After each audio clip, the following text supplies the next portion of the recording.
One, two, one, two.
Testing 1, 2, 3. Okay.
Good morning, delegates, and thank you for joining us today for the workshop on how to lease city-owned property. We thank you for your patience. We acknowledge that it is now 1:15. We were scheduled to start at 10, so thank you for bearing with us a little bit. We are still waiting for MMC Morodi to join us. However, we would like to, honoring your time, honoring your presence, would like to get the ball going in the meantime. My name is Ajwa J, and I will be the facilitator for today's workshop, where we are hoping to get as much information as possible on what is this process. What does this process entail of leasing city-owned properties, whether it be buildings or land? So to get us started, just to get a sense of who is in the room, can we all just very briefly name, surname, who you are, who you represent, if you're representing anyone, or if you're just an interested party. So I am going to start on my right-hand side. And front row, front and center. Just introductions. Who are we and what is our interest in this space? Good morning, Ajwa, and everyone in the room. My name is Makapule Kosa. I'm the Chief Audit Executive for the City of Tshwane. Thank you.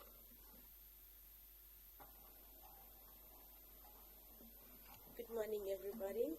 My name is Elaine Antoinette Nkwana, and I am actually responsible for ethics and fraud prevention within the city. Thank you. Good morning, everyone. My name is Vincent Moko. I'm from Group Audit and Risk, from the section of Ethics Management. Thank you. My name is Lucky Morotane. I represent an NPO.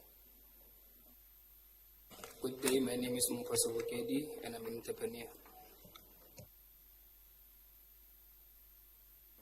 Good morning, my name is Viola Mashaba and I'm with the Samco company. Good morning, my name is Mchabele Bruce. I'm with Samco Books Company. I'm in financial department of Samco Books Company. Thank you. Good morning, my name is Samu Kogati. I'm the founder and the director of the company called Samco Books.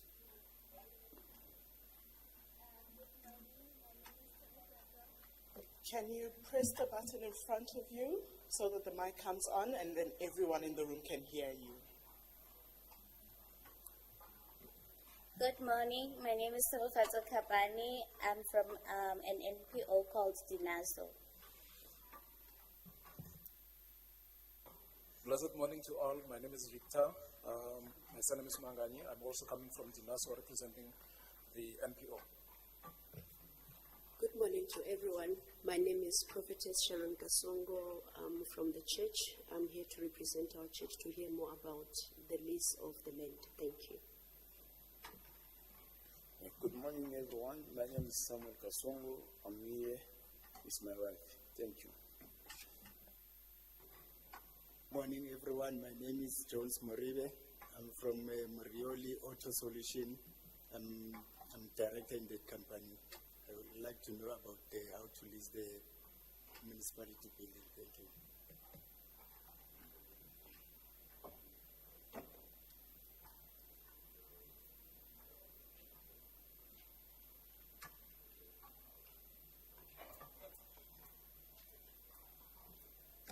Good morning, everybody. I'm Clearwood Jailer, the director of JMSI. Good morning, everybody. My name is Mobile Matatu. I'm from Acacia, and my interest is in sports and youth and recreation. Thank you. Good morning. I'm Paulina Ntite. I'm from the Office of the Governance and Support Services in the city. I'm the senior specialist in strategic support there. Good morning, I'm Hendrik. I'm the chairman of Limwood Lane Tennis Club, and want to hear about lease renewals. Thank you. Good morning, everyone. Chris De Beer from Silver Park Tennis Club. Also to hear from what's the situation with the sport. Thank you.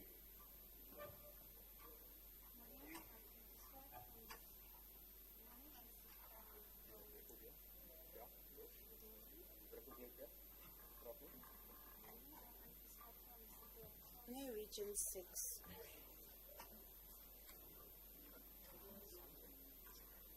Good morning, goeiemorgen. Ek is Johan Smit. I'm from Murrayfield Tennis Club and we would like to hear what's going on. Thank you very much. Good morning.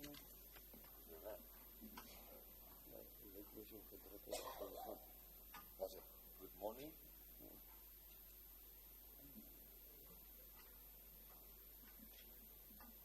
Good morning. Willem de Beer, Sports and Recreation, Garsfontein.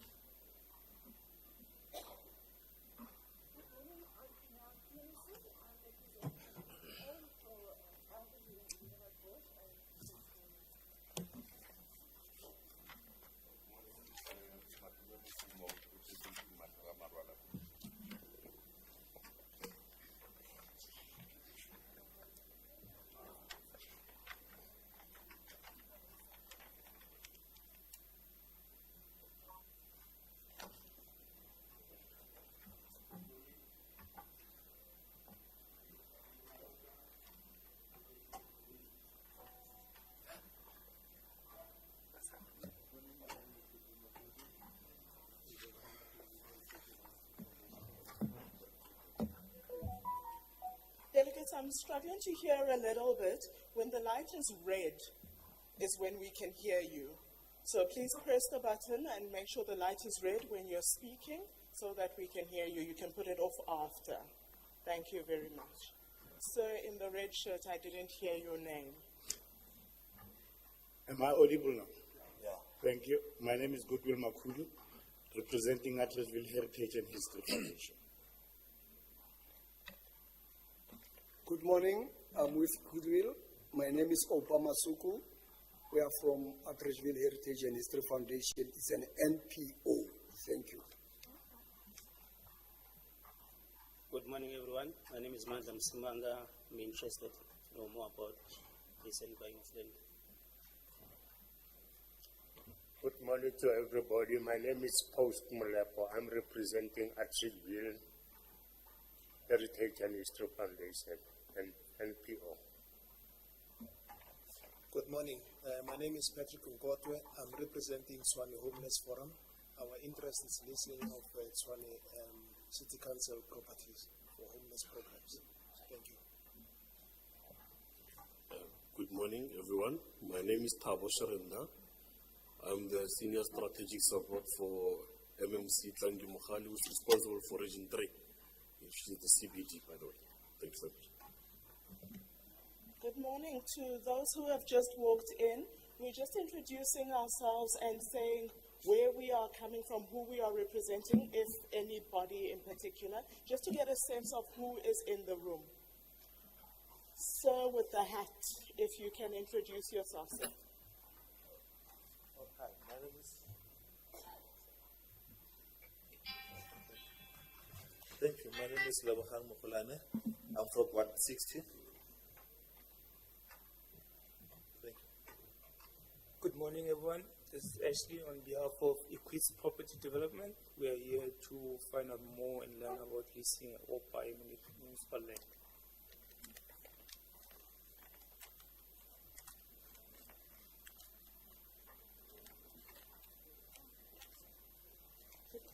I'm Johannes Mukari from Kulakane Humanitarian Monitoring Center, that is NPO. We're interested in utilizing the municipality land in order to bring the service delivery to the people. Thank you.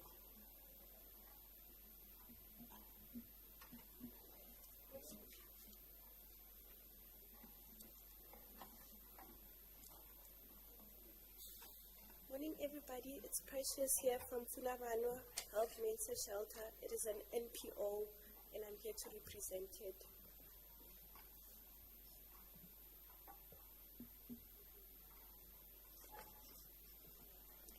Good morning, everyone. My name is Lerato Sekete. I'm from the COS NPO. We are interested in leasing the building. Morning, everyone. My name is Nomsa Mahlangu from DNSM and Business Projects. Just interested in knowing how to lease and buy the municipal land. Thank you. Morning, Vincent Mate from Ward 98, Centurion. I'm looking for a land to do sports activities. Good morning, I'm Lumu Kwanyane from Tshwane Business Academy. We are interested in leasing the municipal building. Morning, Gala Drive Group Property. Good morning, my name is Zambi Modise, property developer. Good morning, my name is Kutson Jenga, just an interested party.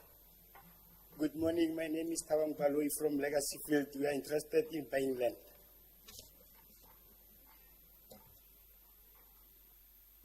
Good morning, my name is Beta from Nelmapias, Ward 86. Good morning, my name is Emma Tau from Ward 86, Nelmapias, representing faith-based organizations and NPO in Ward 86. Good morning, everyone. I'm Tavam Petla, just an interested party in the subject matter. Thank you. Morning, everyone. Sonny Moreni, interested in leasing a sport inside the park. Good morning, everyone. My name is Sam Kelozondo. I'm representing an NGO called Mental Life. I'm interested in leasing or buying municipal land. Thank you. Good morning, my name is Victoria from Montana, business owner. We're interested in learning and buying municipal land.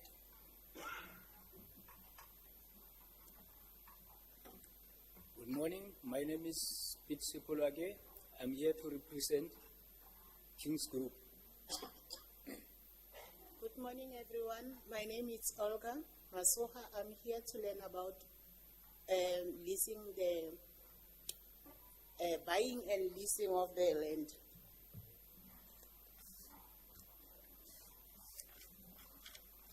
Morning, everyone. I'm Prudence from Winners Trading. We're also here to learn more about the subject matter. Thank you. Delegates, I am aware that this half of the room has not said a word as yet, and we are not yet finished even with this half.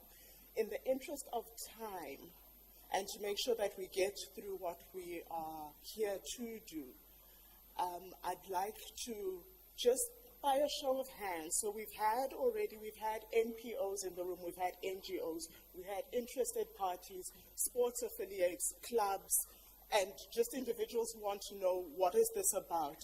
Who else has not as yet been represented in the room, just so that we have a broad scope of the full scope of who is in the room. Is there anyone that falls outside of what has already been announced? Yes, ma'am, at the back.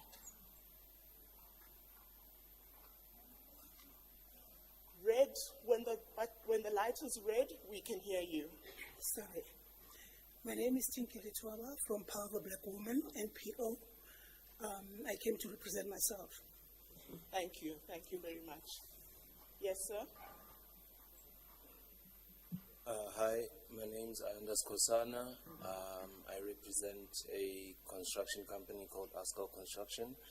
It's a grade 8 company, and I also have another company that deals with student accommodation. So it's privately owned. In fact, another request I might like to have, since it's a workshop, could we get or use a practical example with my companies as well? I do believe that I qualify in all aspects. So if we do have a viable option for student accommodation, could we please literally apply while we're here? Thank you. I'm going to take, I see 4 more hands, 5, okay, the hands are all going up. We want to get into the meat and get to your interest. So quickly, those 5 hands that I saw, sir in the black shirt. Morning, everybody. My name is Pax Whatever. I represent B2 Properties and Makosha Lodge. So one fact I came here for is that we applied for land, I think 6 years back, and the municipality has been going up and down with it. So I just want to know how to escalate that matter, and also leasing land for tourism in that sector too. The remaining hands, we are looking at what has already not been covered. So we've heard that we have churches in the room or faith-based communities in the room. We've heard we have NPOs in the room. We have NGOs in the room. We've heard that we've got youth organizations, interested parties, we've got business as well. What else has not been covered? Sir with the white shirt. Good morning, everyone. Danny Ramalapa, Mamelodi Taxi Association. Thanks. Thank you. Ma'am in the pink shirt and then ma'am in the red shirt here. Hi, I'm Nao Kekana from TBA. You haven't, I'm from a business academy, so it's a school base. So I think you didn't cover that as well. Thank you. Good morning, everyone. My name is Komoto Mchabani. I'm from the EFF, Economic Freedom Fight. It's a political party. Okay. Welcome to all of you. Good morning, everyone. I'm from the Center for Faith and Community. It's a research institution at UP. Thank you, and welcome to all of you. I think it is clear that there really is quite a wide interest in leasing city-owned property and getting information on that. And we are aware that, as is visible from this platform, that there really is a demand to lease property, whether it be land or buildings. And this platform allows us to get clear information, to be transparent about what the processes are, so that you are in the know and you can follow the right steps towards what you need and get clarity on where there might be a backlog and what might those hindrances be. So, MMC Khulufelo Morodi has joined us. Thank you very much, MMC. She will be opening up the workshop for us. Thank you, MMC. Can we give her a round of applause?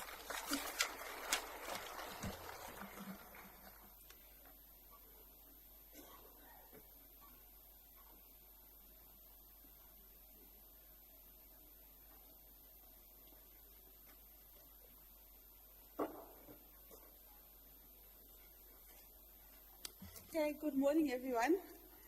Like Ado had already said, I'm Khulufelo Morodi. I am the MMC for Corporate and Shared Services. And under Corporate and Shared Services, one of the departments that I look after is group property, and this is where the leases are done.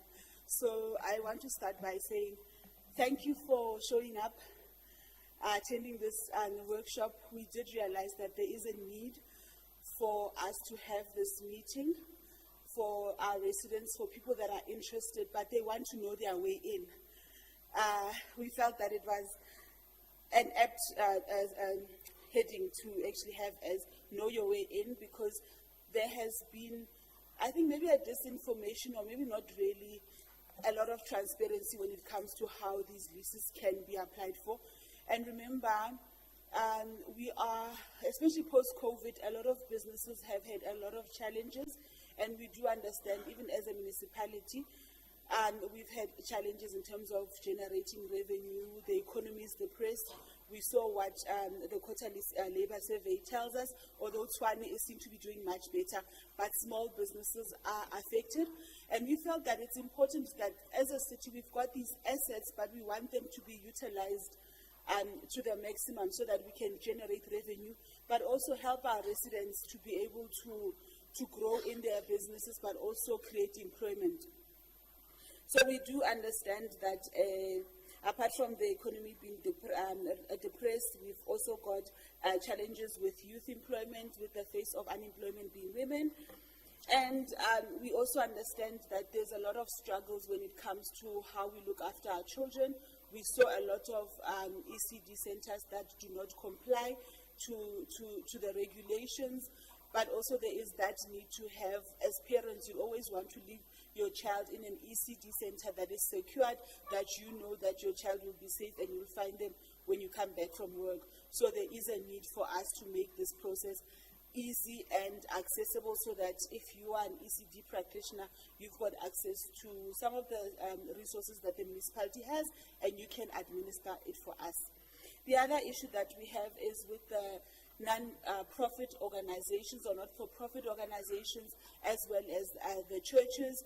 And I understand we've got a lot of faith-based organizations here. They want to understand how can they have access to land.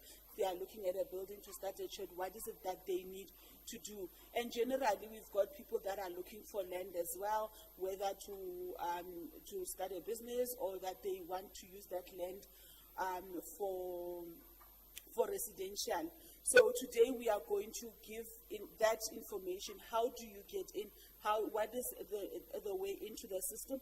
We've had a serious backlog of applications for some time, and I will just touch on it. The colleagues that are here, they will go into detail. I'm giving the political overview. So with a lot of the leases that we have had, we found that when Tshwane emerged, or even post-democracy, there were already leases that were entered into through, at that time, Pretoria. And those leases are your evergreen leases, like they are leases from 1968, and those leases are still continuing even now, which is very difficult, but that is something that the city is reviewing. We've also got other leases as well that are new, but that were entered into post-democracy, but they would have expired, and the applicants would have had challenges. The other issue was that we had a serious issue of pricing. So you find that the city has entered into a lease with an individual. That person is expected to pay the municipality 200 rand a year.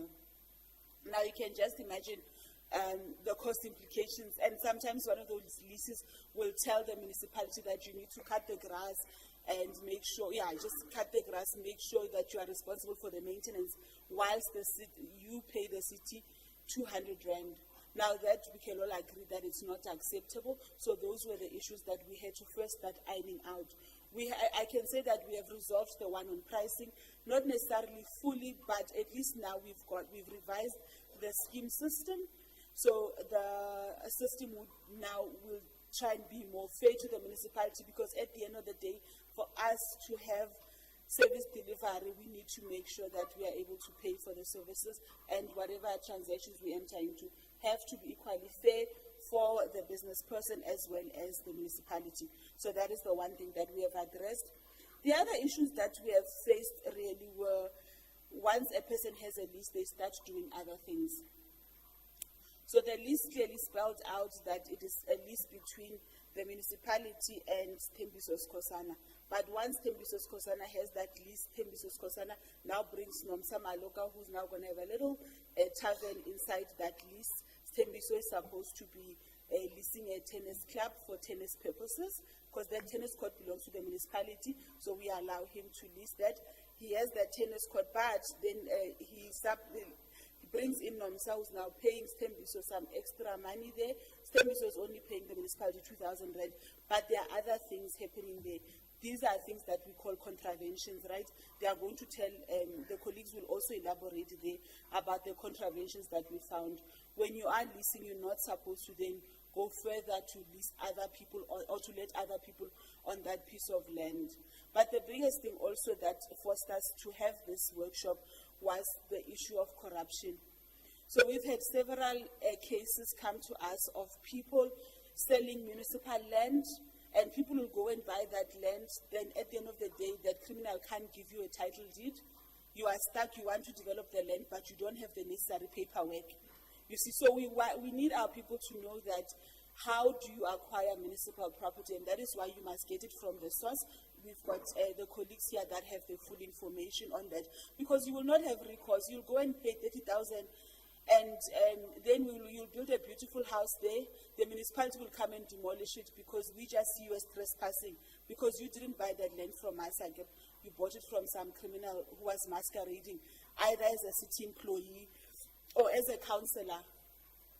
And we've also got our colleagues from the Chief Audit Executive. Actually, the Chief Audit Executive is here. He's going to tell you the whole process of what happens when such things happen to you. If somebody is trying to sell land to you, what do you do? How can you report that? Because we want you to report this, because we also get frustrated. It is bad for our image as a city when we hear that officials are selling land or councillors are selling municipal land. They are frustrating people because they are stealing from us as a municipality, but they are also stealing from you as somebody that wants to start a business. So those are the things that we are going to address.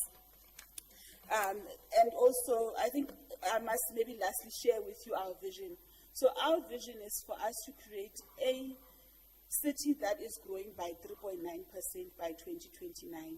And we realize that for us to grow by 3.9% in 2029, we need to fix a lot of the things that have potential to generate revenue for us. And one of those are the leases. The city has a large property portfolio, but it is not fully utilized. If we can fully utilize it with adherence to the law, where we've got tenants that will pay rent, they'll pay electricity, and they'll pay for their water, then we can achieve this goal of 3.9%. So we want you to be part of that vision. And that 3.9%, what it means for you is that every home will have a job. It will mean that the face of unemployment will no longer be youth and black women. It means that Tshwane can really be a city that ignites excellence. So in saying this, I welcome you to this workshop. It will not, this is the first, but it is one of 7 that will happen. We will also be going to other regions as well. As you know, our city has 7 regions, and in all those 7 regions, there are opportunities for us to lease various buildings and properties that belong in those. And our goal is to make sure that everyone that lives in the city of Tshwane knows their way into the municipality legally. Thank you so much and welcome to Tshwane.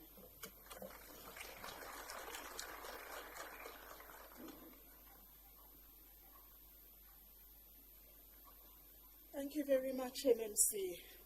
I think that covered what we are looking to do here, hearing what the interests in the room are. So, speaking to the backlog, knowing your way in first and foremost in a correct manner that mitigates corruption, looking at historic leases, looking at the legalities of what it is that is actually allowed on the properties that you are looking to lease, and just getting the correct information from the source. Today we are at the source and have the source. So this is a workshop where there will be a lot of engagement from you, answering as many of your questions as possible. And if we look at the program, just to run through what our expectations, so we can manage our expectations for today, we're going to look at what is the actual application process that needs to be followed by what is the difference between land leases and adopt a spot. I'm sure that many of you have heard of adopt a spot, but it works very differently to actually leasing the property. Looking at what is permissible on the land and what are the rights that are available for that property that you are leasing on. The obligations and the legal consequences when we don't follow what is supposed to happen on these properties.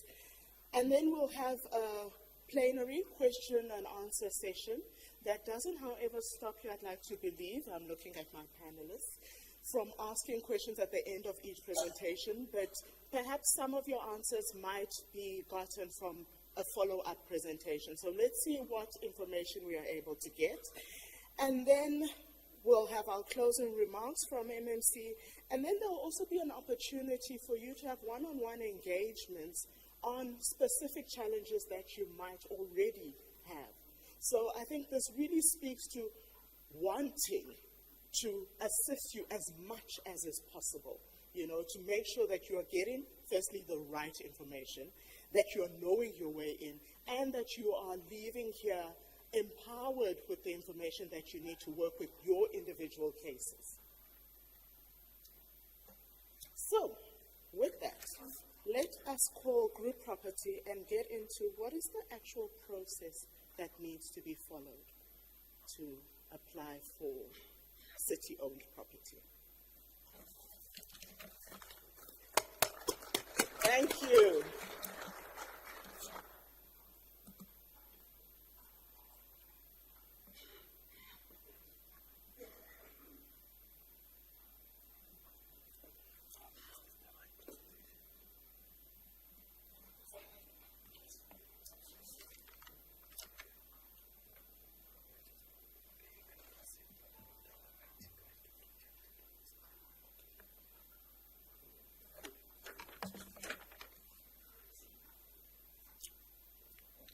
Thank you, Madam Program Director, and good morning to fellow citizens of the City of Tshwane. My name is Molemi Malete, and I'm from Group Property Management Department, and I'm working in the section called Property Alienation Services.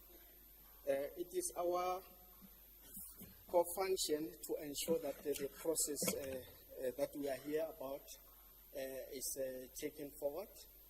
And today I'm standing in front of you to go through the process with you.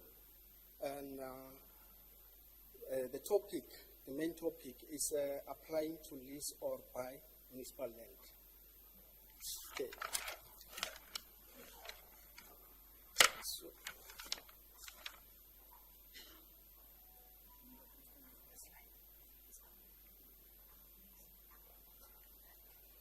okay, on our presentation, we've got several slides that will be shown on the screen. But in front of me, I've got the first slide, which mostly is about the legislative prescripts that we work with or within, and an indication of the types of land that can be made available to the public for purchase or lease, and those that cannot be made available. Firstly, we have to look at the authority that gives us the right to sell or lease land on behalf of the municipality. We've got the Municipal Finance Management Act. It's an act of 2003, and then the Municipal Asset Transfer Regulations, which are the regulations that were passed in 2008 under the Municipal Finance Management Act. Now, the two legislations prescribes the process that we must follow. How do we get authorization? From whom do we get that authorization? And the consultation that we need to make with stakeholder departments to determine whether the land can be sold or not. And the other legislation that we have is the Municipal Systems Act, which the relevant provision will be Section 21A. Also read with the Local Government Ordinance of 1939. The two legislation prescribes that we need to consult with the community when we are taking a decision to obtain inputs from the community on whether we can proceed and sell or lease that land, and for other inputs that they may have, any other input that they may have regarding the transaction that we intend to enter into.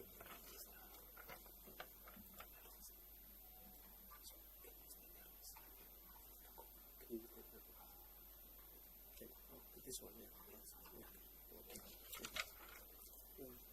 Thank you. This is the slide I'm talking about. If you look at the top middle, is the legislative prescripts I was talking about, and then bottom middle, that's item number 3, is the land that is available for uses that we can lease or sell out to the public. Then item number 4 is the land that we may not make available. It's a list of the land that we may not make available to the public for sale or for lease. Now, back to top right, item number 2. Those are the basic principles that when we are selling land or we are leasing land, we always do that at a market-related price or market-related rental. That is the basic principle. The only exception is when we are dealing with the plight of the poor, or it is in the best interest of the community at large. So if we go to slide number 2, the first one will be stage 1. Our stages consist of 3 stages. The stage 1 will be the inquiry stage, and then the second stage will be a public tender, and the third stage will be post-public tender where contracts are signed. Now, back to stage 1, inquiry and application submission and review. Currently, we've got 3 means or ways in which you can make an inquiry within the city of any available land for sale or for lease. We've got customer care offices in all the 7 regions that may assist with that. And we've got an email, it's a general, what they call it's a central email that you can send your inquiry to, and it will be attended to. Now, there's one missing, which is the Orat Sal building where we are sitting. We do consultations each and every Wednesday of the week.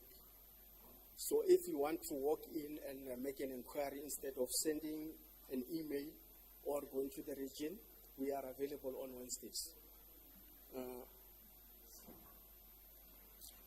Now, following this inquiry or applications, we are required by the legislation that I mentioned to consult with all the services departments of the City of Tshwane to find out if that land that you are eyeing to buy or to purchase is not required to provide municipal basic services. Municipal basic services, we might be talking about providing for office space for the city, or providing for reservoirs for supply of water within the city, and all other things. Now, after consultation with the departments, their comments makes us determine whether we can proceed and generate a report that must go to council. Remember the legislation that I mentioned, the MFMA and the regulations requires that council must be the one that approves whether we are selling or not whether we are selling to a specific person or not, whether we are selling or not. A report must be generated, and then it's our function to do that. And then it's circulated again to the departments to obtain comments, where there will be mention of whether there are other impediments that can prevent the transaction that we intend to enter into or not. Now, after the process of council, and council has approved, we also have to engage with the department in terms of the other 2 legislation that I mentioned after the MFMA and the regulations, which is Section 21 of the Systems Act that requires public participation or consultation. Now, the public participation can be done in 2 ways. It's either it can be done face-to-face like we are today, or it can be done by adverts and then receiving comments in writing.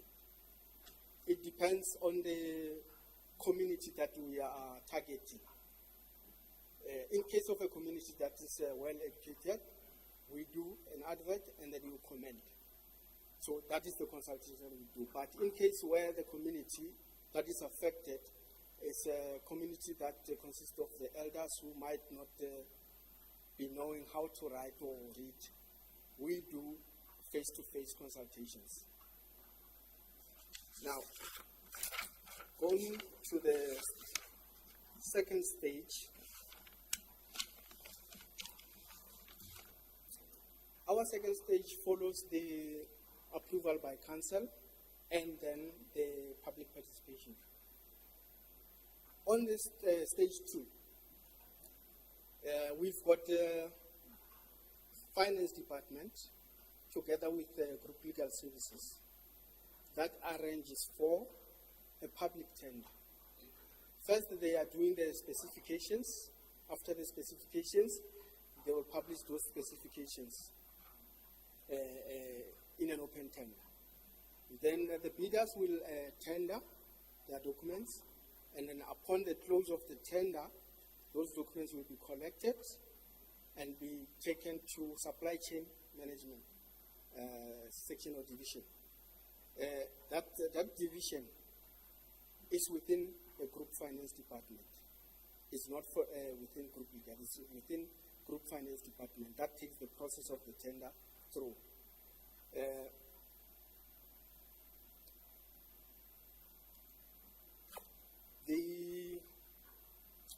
I spoke about the specifications, then it's a tender that is published, then we receive the tender, we collect the tender, and then we present the tender before the evaluation committee, which is also a supply chain management committee.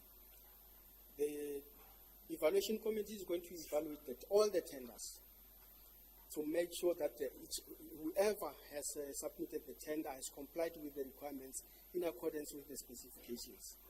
Now, after the evaluation, those tenderers who have succeeded, have complied and have succeeded, their tenders are, or their tender documents are going to be presented before the adjudication committee, which is the only committee within the city of Tshwane that decides that this land is listed to Mr. X. This land is sold to Mr. X. It is not me, it is not anyone outside of those committees that can decide that. Now, that is the second stage. The third stage will follow this tender process stage, and it will be the drafting of agreements.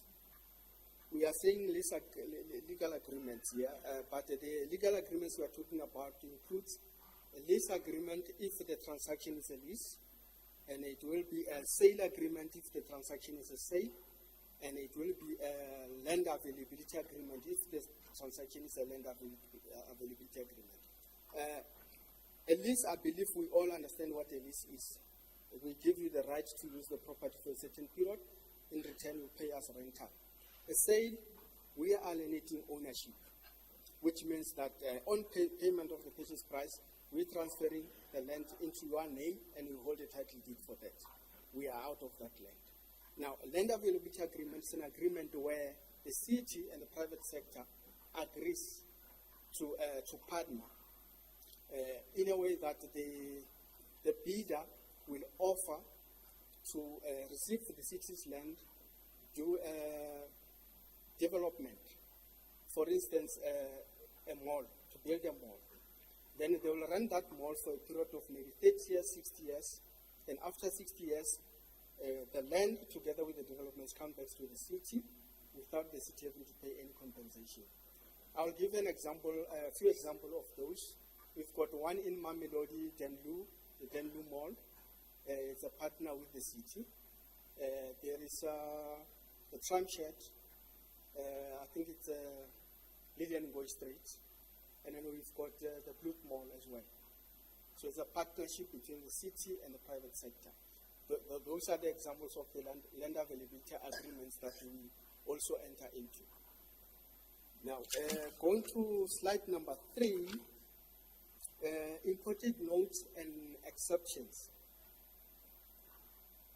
Basic principle is that land can only be sold in a public tender in a most fair and competitive manner. The only exceptions are as stated in Regulation 12.2 of the Municipal Asset Transfer Regulations and Regulation 20. And I will just like to explain those exceptions in summary. Firstly, it will be land that we are alienating to national or provincial government for the purpose of housing for the poor. We don't have to go out on a tender for that particular land. We can directly negotiate with the province or government to alienate that land to the government for that purpose. Now, another exception is when we appoint a service provider, for instance, to provide recycling services for the city. And then for the purpose of executing those functions, that service provider, who must have been appointed through supply chain management process, that service provider needs land to execute their duties. In that case, since we appointed them through the normal process, we are not bound to go on a tender to assign land to them for them to execute those functions that we appointed them for. Those are some of the two examples that I will give. And then the third one will be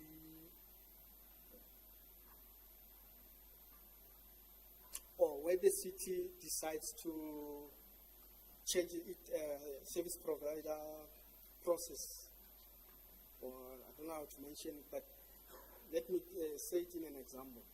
We have the city providing water services to the community. Now, there is this organ of state called Sigarolo Water. It might be a national government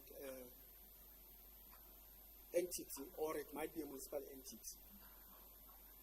They provide water, and they will need a reservoir. And for that purpose, they will need land, which they don't have. They will approach us, and in that case, we can directly negotiate with them. Other than those, there are no other circumstances where we will directly go to a specific person and offer them to sell the property or to lease without following the tender process. Those are the basic principles that we must be aware of, and that's what we are living with within our department. The second principle is contained in Regulation 13 of the Municipal Asset Transfer Regulations. Regulation 13 requires that each and every land that we sell, we must sell at market-related price. If we are leasing the land, we also must lease that land at market-related rental. The only exception is what I mentioned in our first slide, is where the plight of the poor is involved or where it's in the interest of the public. Now, I mentioned that, or I didn't mention, let me mention it now. Councillors, including the MMC and the executive mayor, cannot hand land to anybody. It's out of this legislation, and it's illegal. They've got a role to play, which is a very important role. While sitting in council, they can decide that this land, we don't need it, we can sell it, or we can lease it. But they cannot decide that this land is sold to X, or it's sold to Y. That is an administrative function. It's not a political function. It's an administrative function. And then that function is exercised by this department and group financial management. Not on the streets, but in the relevant committees. You cannot meet me on the street and say, I need land, and I say, no, I will give you that land. I'm lying to you. And everyone is lying to you if they are telling you that. It is through the tender, and then the committee, which is bid specification, bid evaluation, and bid adjudication, which are the committees of the city manager, are the ones who are responsible to decide who gets the land. Now, it is written at the bottom of our slide that in case somebody is offering you land outside of this process that I've explained, you must report to them. There will be a presentation on where to go and how to lodge your complaint or your reporting. Our next slide is about the process flow. It's everything that I explained, but this is done in summary. This process flow is a process that starts from council until the last step where agreements are signed. And there is an exception. It does not relate to the process that I will explain later, which is the process that is taken by the city manager. I will come to that later on in the slides. Firstly, if you can look on the sketch that we have there, is the submission of your applications or your inquiry forms. Then from there, from your left, you can see that we, upon receipt, we assess the application or the inquiry. That's where we consult with other departments to find out as to whether there are certain impediments that can prevent us from concluding a transaction, a lease transaction or a sale transaction on the property. Now, following this consultation with the internal departments, it's a reporting or it's a report stage where we draw a report for submission to council. And then once the reports are finalized, the drafts are finalized.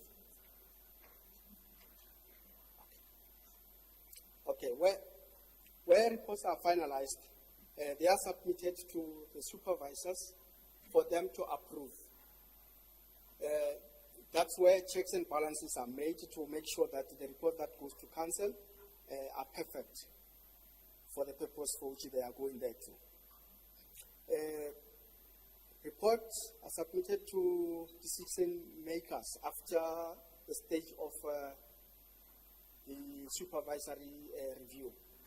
They are taken to executive committee of the city manager and then to mayoral committee before it goes to council, where council is going to take a final decision.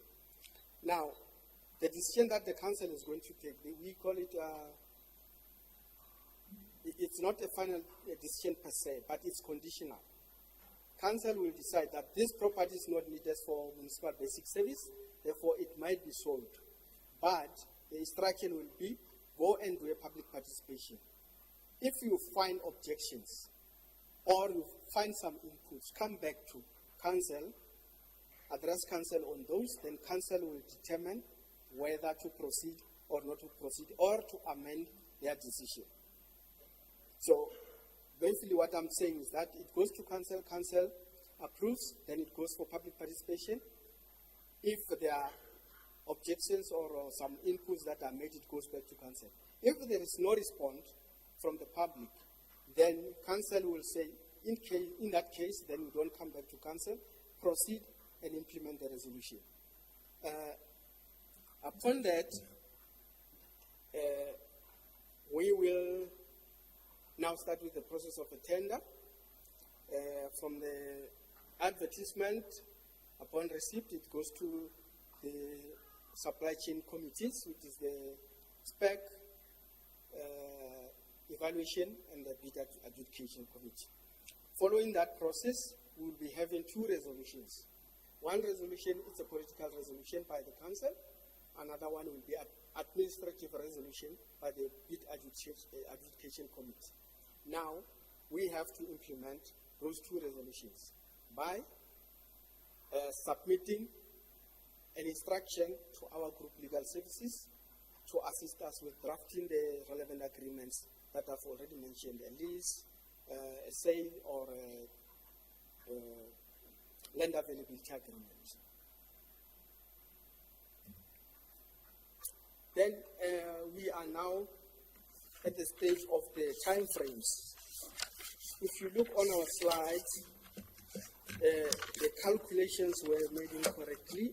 We are not good in numbers, but we managed to correct them. I will just address those differences that we made on the slide and those that we have corrected here. On inquiry, it says 1 month, but in fact it should have been inquiry and assessment. will take us 2 months. Why 2 months? Because we receive inquiries from all the corners, all the 3 corners that I've mentioned. Weekly, we do face-to-face consultations, and then we do receive from the email. It's a property alienation at swane.gov.za. The email will be somewhere on the slide at the bottom. And then the third will be at the regions. You can imagine how many do we get in a week. So it's a lot. So we give us the normal period, we give us ourselves 2 months to receive and make assessments. That is consultation with the stakeholder departments. Now, from month 3,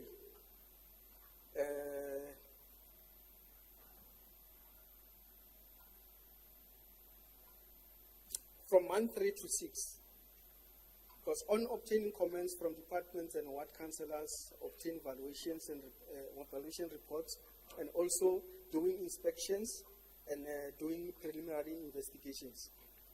It's our responsibility. And then we mentioned that it's 2 months, but actually the actual period will be 4 months, because it's a lot of work considering the amount of inquiries that we receive. Then following obtaining comments and all that, obtaining valuation reports and doing inspections, we've got a further 4 months for council approval. The submission to the system until council approval.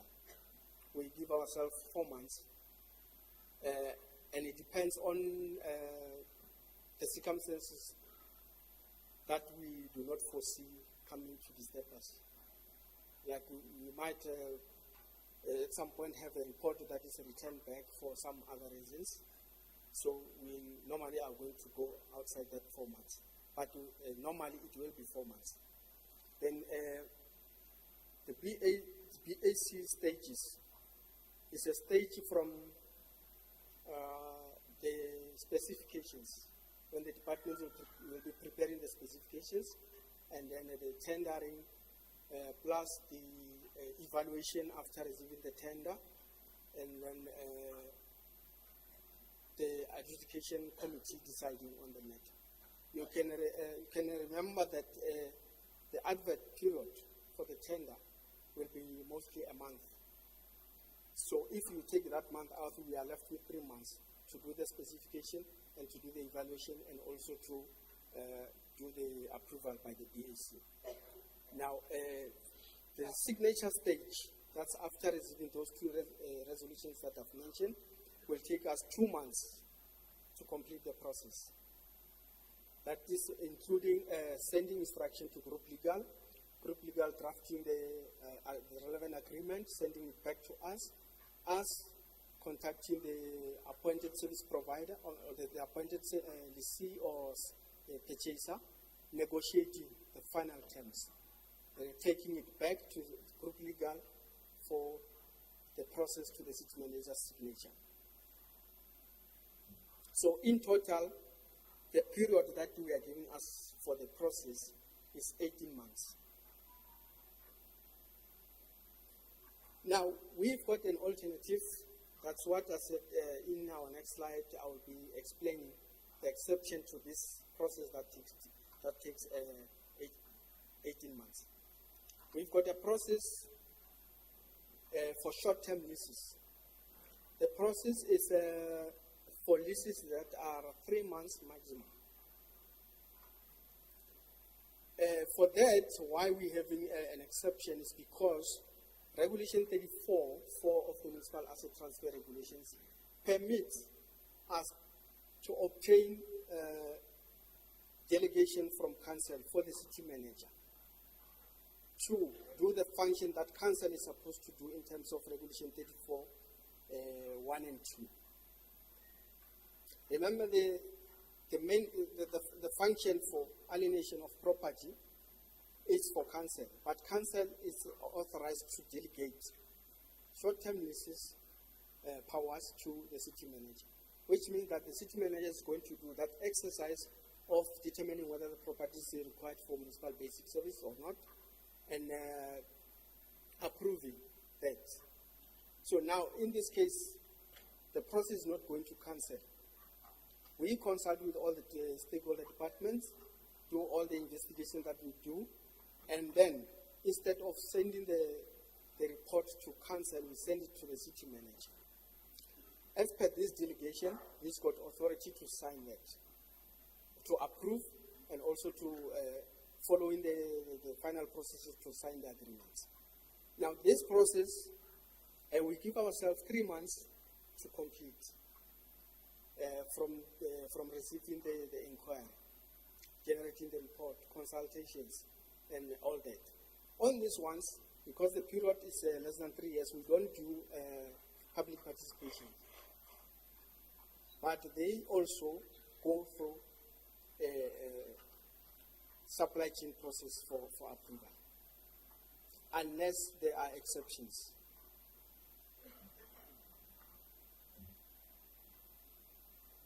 On our next slide, which is probably the last slide, we've got frequently asked questions. These are the questions that we normally get on the streets. If you can look at the first one, will be which properties are available for sale or lease.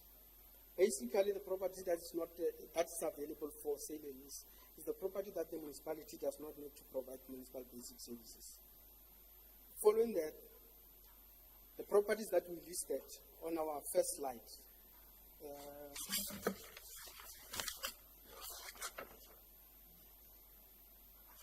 I think it's item number 4 on the first slide. Let me go back to that so I can indicate. Item number 4, yes. These are the properties that are not available. And then to just go through them quickly. There are areas which are called areas within the flood line. If you are next to the river, there will be a flood line. It's not a visible line, but it appears on the diagrams that they create. There is a certain distance from the middle of the river within which you are not allowed to build any structure. You cannot use it for any other thing. It must remain as a flood line and then reserved for the vegetation, the natural vegetation, and all the plants and the animals that are living there. And then we've got public open spaces, parks, playgrounds, nature conservations, and biodiversity areas. This we're talking about the parks within our communities. I believe each and every community in the city does have a park or an public open space. Mostly in the public open space, it's just land that is left undeveloped with natural vegetation. That is where, in accordance with the environmental management requirements, the animals that we throw away from the land that we build on, they must take refuge on those public open spaces. Because our environmental law does not allow us to just drive them nowhere. They also have got a right to a space within our communities. Waste management areas, cemeteries or burial places, where the township register have not been opened. If you look in most of our townships, there's certain land that is there. It looks like an earth in normal circumstances, but you find that there is no township register open for that township. So that land is not yet registered at its office. It does not have a title deed. So those kinds of land, we avoid making them available for the public because there's still a lot of work to be done. We might take a process of up to 3 years before we can finally get them registered. So that's why we are not making them available to the public. Some other land is unregistered properties, if you can see there at the bottom. Unregistered properties, we're talking about properties which normally will have been subdivided and the subdivision has not been finalized. So they remain unregistered at the deeds office registry until the subdivision is finalized and it's registered at the deeds office. So because of the length of the process and the problems that we come across when developing those townships, we are not making them available to the public until they are ready.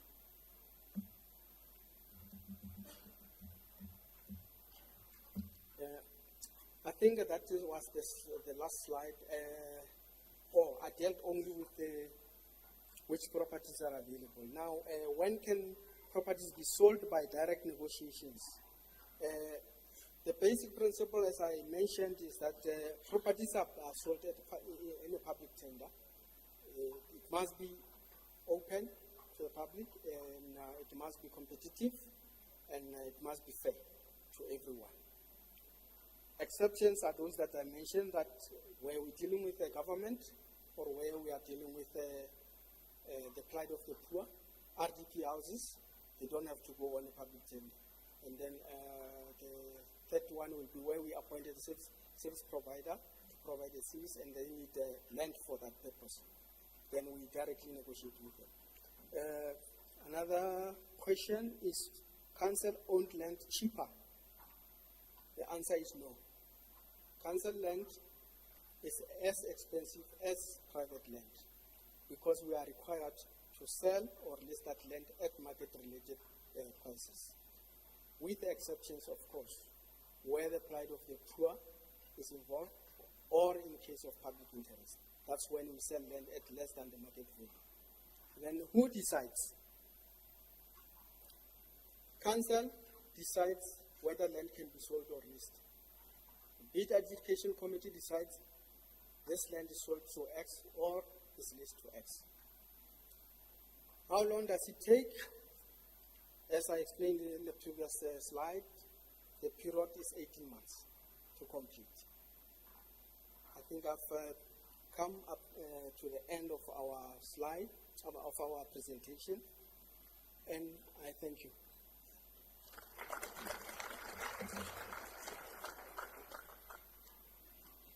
Thank you very much, Ndate Malete. I could see from your body language at certain points that it looked like there were very many questions bubbling under. I would like to ask you to hold them. Please write them down, put them on your phone, whatever it may be. Hold it for now so that we can get through the program and then we can have the questions and answers at the end of our workshop. Is that okay? Thank you. All right, so we're then going to, now that we have a bit of understanding of what the process is to lease or buy the city's property, how long it takes, we'd like to then have a look at what the land leases are versus adopt-a-spot. You might have seen posters at some parks, some open spaces that says adopt-a-spot, but what is that about and how does it relate to leasing land? So for that, I would like to call up someone from the Office of the City Manager who I cannot see right now. Bernard or Lodi, are you in the room? Fenter Hanekom? There we go, thank you. Sorry, were you waiting for the surnames in case it was another name? Please let's give him a round of applause as he makes his way up.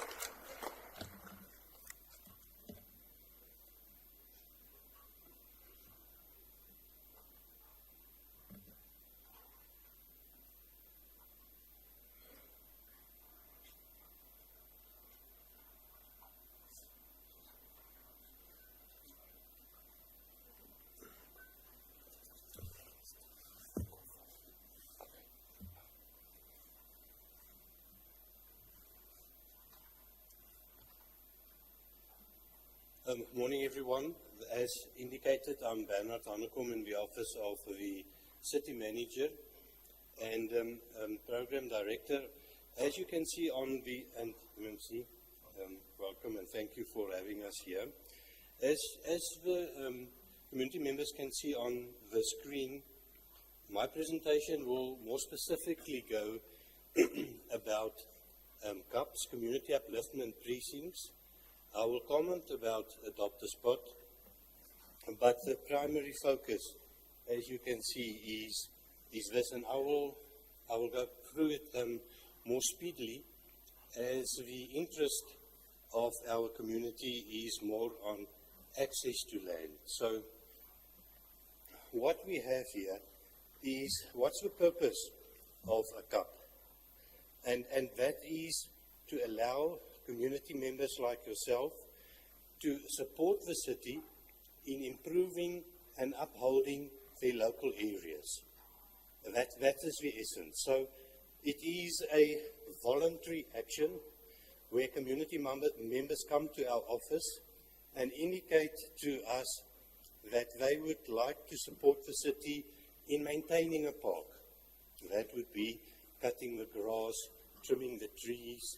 If you look at a residential area where you live, it could also include actions and activities like filling potholes, redoing your road markings. So it's more a maintenance operational issue, and therefore I don't want to delay too much on the specifics. So because you are more interested in access to property. But those are, as you can see on the board, the activities that we have an agreement with community members like yourself to support the city in maintaining their local areas. So what is a CUP not? And that's why I think it's important to note this. It's not lease of a property, the process that you've just heard. That's not the purpose of a CUP. It's also very important that it's not allowing you to get access, lawful or unlawfully so, to council-owned property. We also cannot, because there's different legislations that regulates our environment, so it's not resurfacing of streets or removal of trees, or it's not a street closure that a lot of community members want to do, like the gated communities.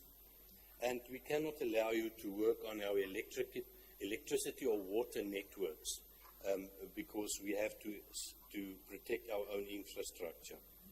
So the process is very fast and quick. We have a council-approved process. So you submit an application to our office. We technically evaluate this application with the relevant departments and regions, and then we have a final evaluation or an evaluation committee that's chaired by my superior, Mr. Navapillay, where it's formally considered and you receive an approval or refusal at that committee. When you receive an approval, it is then a formal agreement between the city and that community, and it's signed by our city manager. So what's very important for this process is that we cannot contract with individuals. We need to contract with a legal entity, so it's residents associations, it is street block committees that have a formal agreement. I've heard a lot of you in here, sport clubs that have an agreement that show that you are a legal entity. We do not have a mandatory number of members because, remember, this is a voluntary initiative. We voluntarily come and say we will from out our own do the following. So there's not we do not require a certain amount of members to be part. You must to be a juristic people. And then the heart of this whole agreement is vested around an operational plan. That's what we cover in the technical meeting. An operational plan is then where we say this community will cut grass and the official that you need to contact is so-and-so by this contact particulars. And we formally state in the agreement that work cannot proceed until you have approached that official, so that this official can guide the community as to the standards and the process and procedures. I've gone through the application process. I don't want to delay too much on that. And because this is just for information, our office currently, you can see, have approved up to 130 community upliftment precincts in our city. We have a range of communities out there, 130, that supports us with people that wanted just to install a fence to protect a certain area.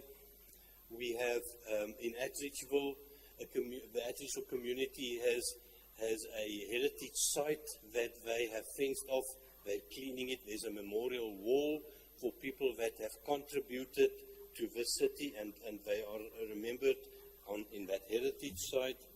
We also have, very interesting enough, because it originally started with the concept that communities would like to come to the city and voluntarily contribute, but currently we also have business and industrial areas, you can see, that are supporting the city and voluntarily are upgrading and upholding the areas.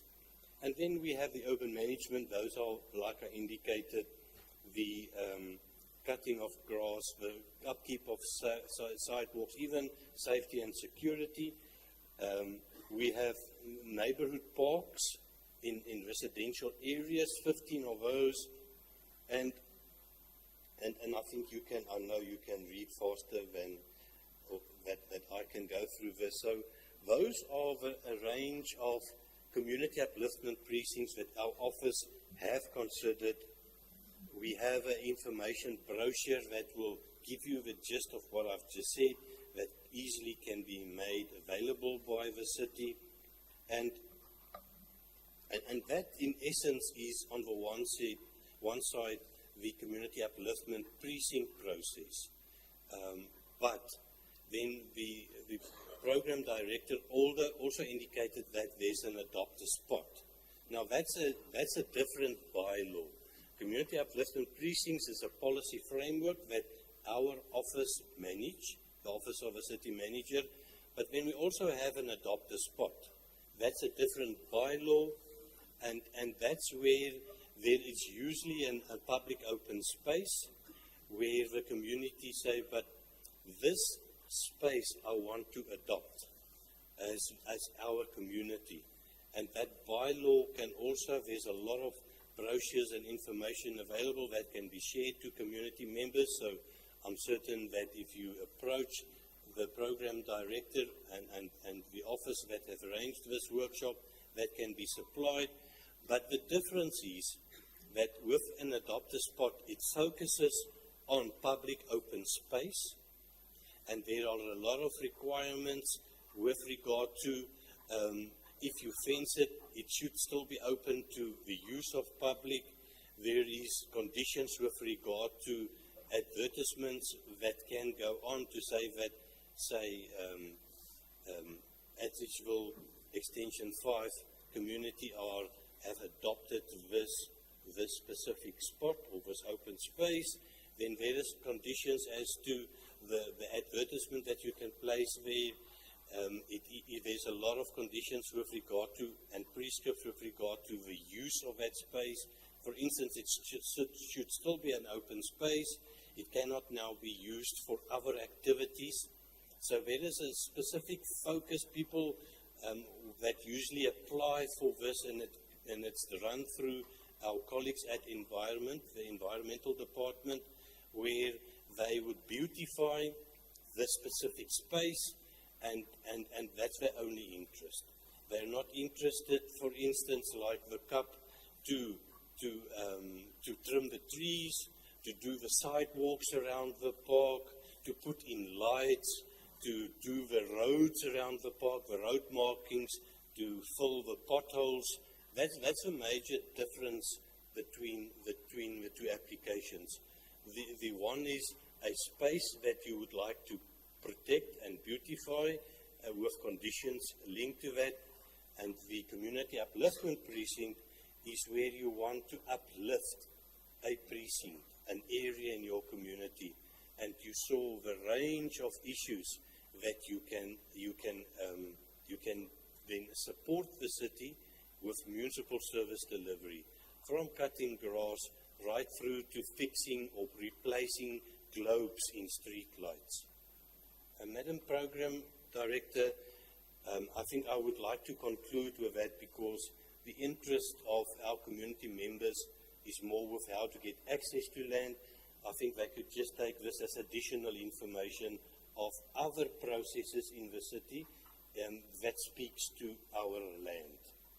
Thank you.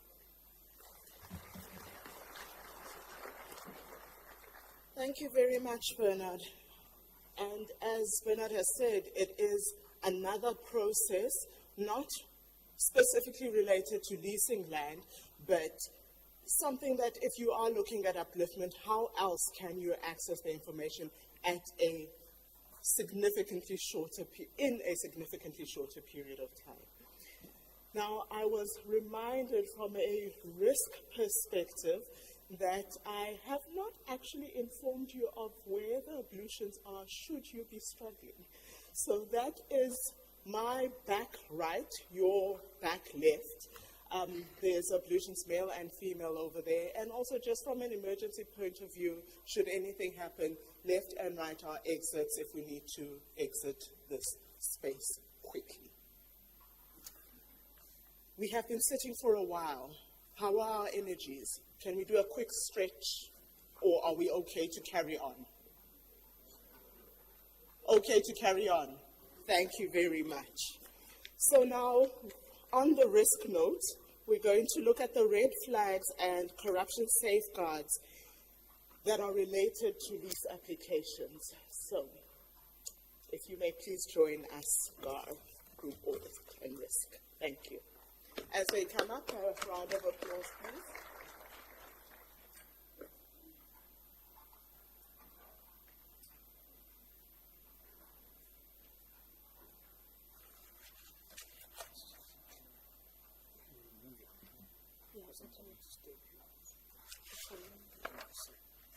Good morning, everybody.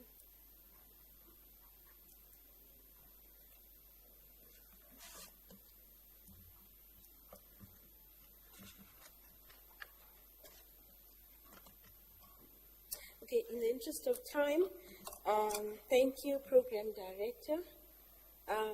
I'll introduce myself. I am Elaine Guana, and I am from a department called Group Audit and Risk. And we've heard the MMC speak about fairness and, the 200 applications. We've spoken about our revenue collection as well. And that's ultimately the reason why I'm here today, to speak on the red flags as well as the corruption safeguards. So, I'm from a department called Group Audit and Risk, and it is under the executive leadership of the CAE, who's the Chief Audit Executive, Mr. Makapula Kosa, and we bear the responsibility of fighting fraud and corruption within the city, but not only within the city, within our entities as well, which is your HTC and your TIDA.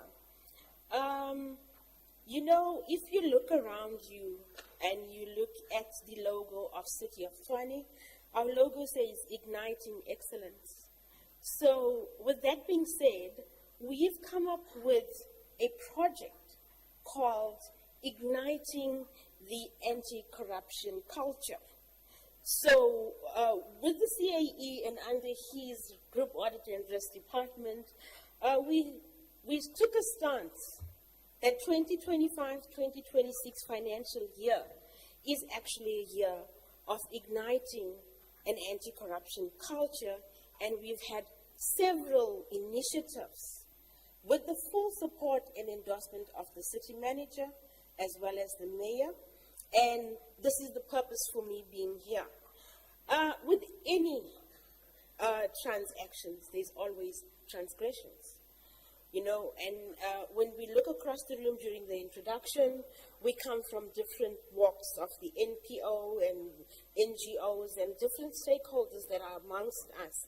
And we deal with application processes, we deal with certain documentation and processes, and this is what the city is looking to proactively tackle issues on bribery, extortion, kickbacks, and fraud and corruption. The MMC spoke about non-compliance to regulations, and yeah, so that is basically just in a nutshell what we do. I'm not going to take too long in the interest of time.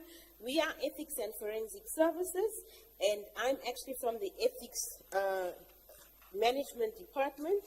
We have a mandate to investigate allegations of misconduct and corruptions and complaints against not only staff, but the community and the stakeholders at large. So I'm not going to go through the legislative framework in terms of our Municipal Systems Act and our MFMA, but just for you to know and understand that we are legislated to conduct investigations, and we have a mandate to ensure that we address any issues that you as a public have. So this is what we are all about. I won't go through our principles at large because I spoke about that, our entities. But we'll speak about igniting the anti-corruption culture. And how do we do that? How do we foster a culture of compliance within the city? How do we make sure that things go right accordingly? Because as the city, and as well as stakeholders, there are certain processes that we have that are in place that sometimes don't go according to plan. And then we get phone calls and allegations in terms of what's going wrong within the city. And then there's that perception now that the city is not doing anything about that. So we have a fraud hotline where any transgressions that are reported or where you have any concerns in terms of fraud, corruption, and maladministration that I will take you through. I will share that information. As part of our program as well, we do a lot of awareness. This is why I'm standing here in front of you, to show you that we are proactively doing something to make a difference within the city.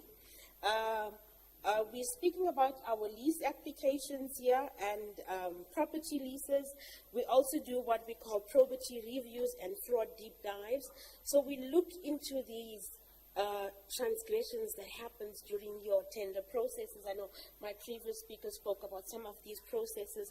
So sometimes when a tender is awarded, we look into that and see, have we complied with the legislation? Is everything in line in terms of your administrative requirements, your mandatory requirements, to make sure that we ensure transparency and fairness. General forensic investigations, I spoke about that, as well as UIFW, fruitless and wasteful expenditure, in terms of trying to get back the revenue that has been lost through fraud and corruption and maladministration.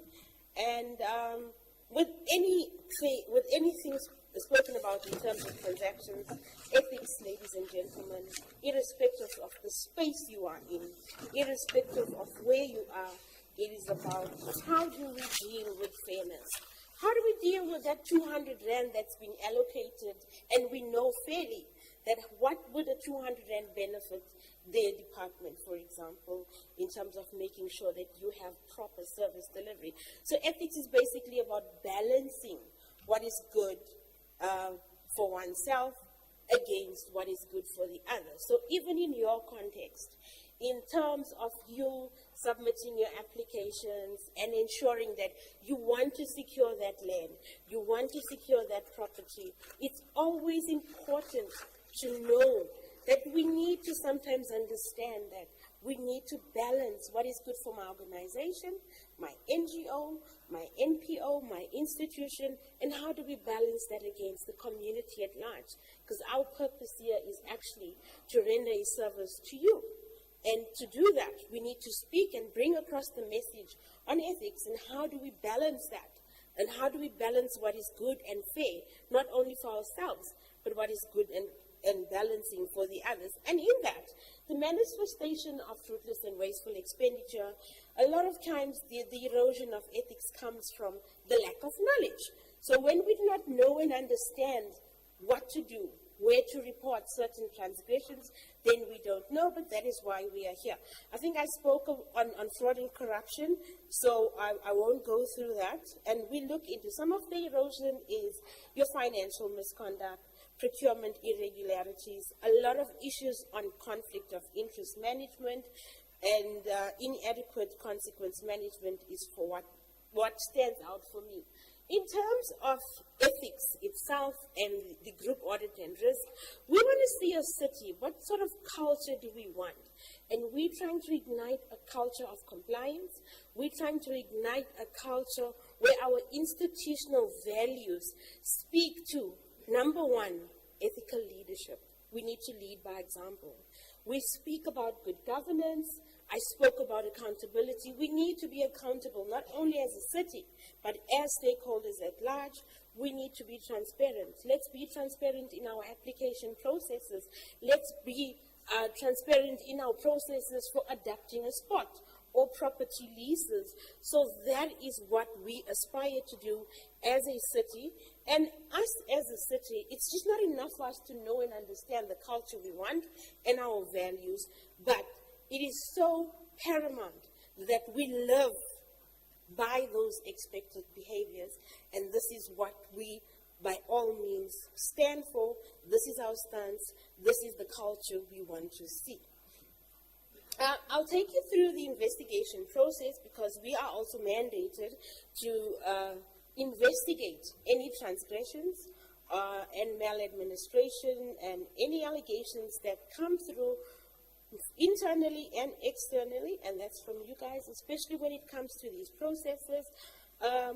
Typically, our investigation process, we register, we have the hotline, we have 3 walk-in centers, we have a fraud email, which I'll share the information on. We have a hotline, as well as walk-in centers in various offices, our Centurion office, as well as here at Tshwane House.